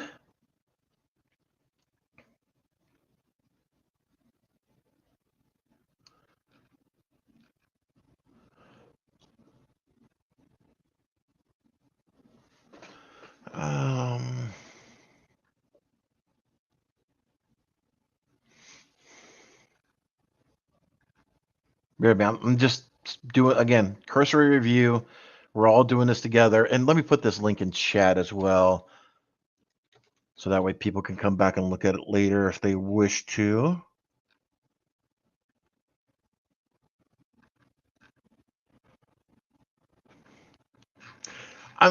This looks interesting. I would want more details.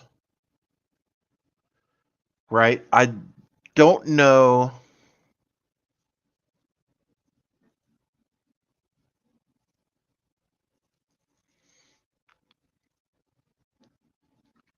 I do like that they have modules and lessons and they have labs, right?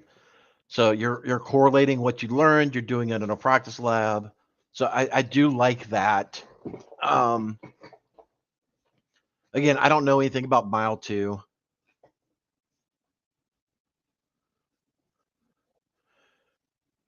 Course and exam only, workbooks, instructor. Like, how much is their instructor-led class? 3K, 3,500, 4K. Yeah, I would definitely, sorry if I just triggered everybody with Teams notifications. I know everybody's probably yelling at me. Yeah, so I mean, it looks like anywhere between 3 and 4K to take their classes. Before I would advise anybody to really spend that kind of money, and this goes with SANS as well, too, right? What does the PDF look like? It's just the same crap. Okay. Just Word document version. Yeah, it is. Just Word document version. What is the ultimate combo?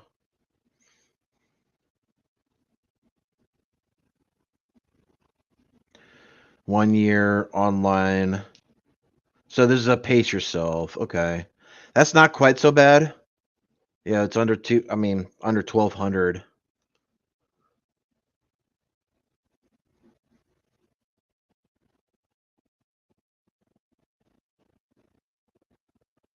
What is it? Look like it's made by Front Page.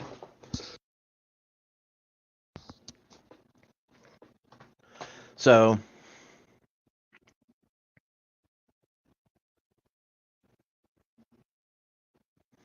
same stupid influencer made a video about this a bit ago. Yeah, so check out Tyler's thing. I actually see it over here on my. One of the best ways to break. Sorry. So take a look at the Try Hack Me release certification that our buddy Tyler Ramsey put out. But this one, I would definitely ask. I would have some heart-to-heart conversations with them. It's like, I need to speak with some other folks that have taken this class.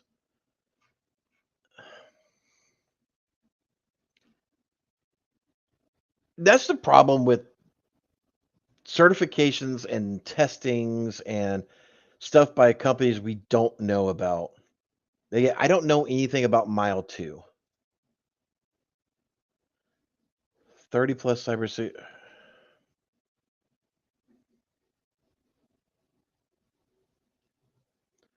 Well, I mean, if these guys really are 8140 approved,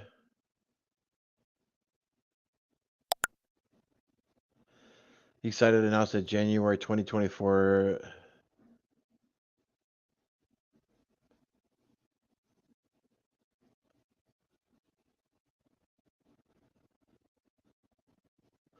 So I would have to see who else is 8140 certification approved. Is that, I could be wrong, and I probably am, but if I remember right, people were getting this certification like getting candy at Halloween. Like if you showed like you were legitimate testing application or testing platform, then you could apply and get it. It may have been a different certification, so don't hold that as gospel. But if I remember right, that 8140 designation is complete trash. I'll have to do my homework to confirm that. So anyway, long-winded answer. Hope you enjoyed it. Oh, I know I lost a lot of people here. There's only 177 of you goofy people here.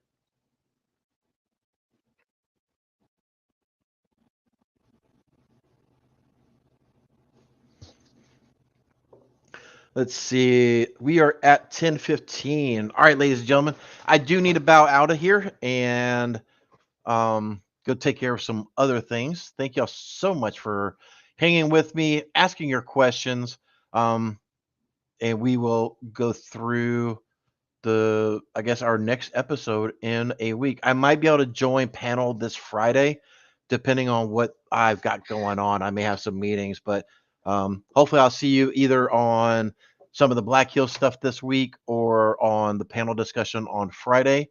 Until then, y'all take care of yourselves and be curious, my friends. There once was a kid whose passwords laid across all sites. They were the same, a criminal then found their fame by taking that data to go. Soon may a criminal come to steal your pictures and data and run. One day when the crime is done, they'll steal your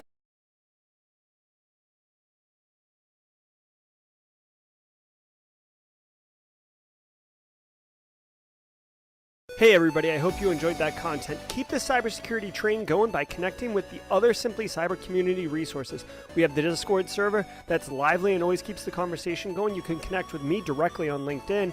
And also every single weekday morning on the Simply Cyber channel, we're doing live daily cyber threat briefings, 8 a.m. Eastern time, as well as Thursday at 4:30 p.m. we're doing live stream interviews with industry experts, and we produce videos that we push out every Wednesday morning. I'm Jerry from Simply Cyber. I hope you enjoyed the content, and we'll see you in the next one.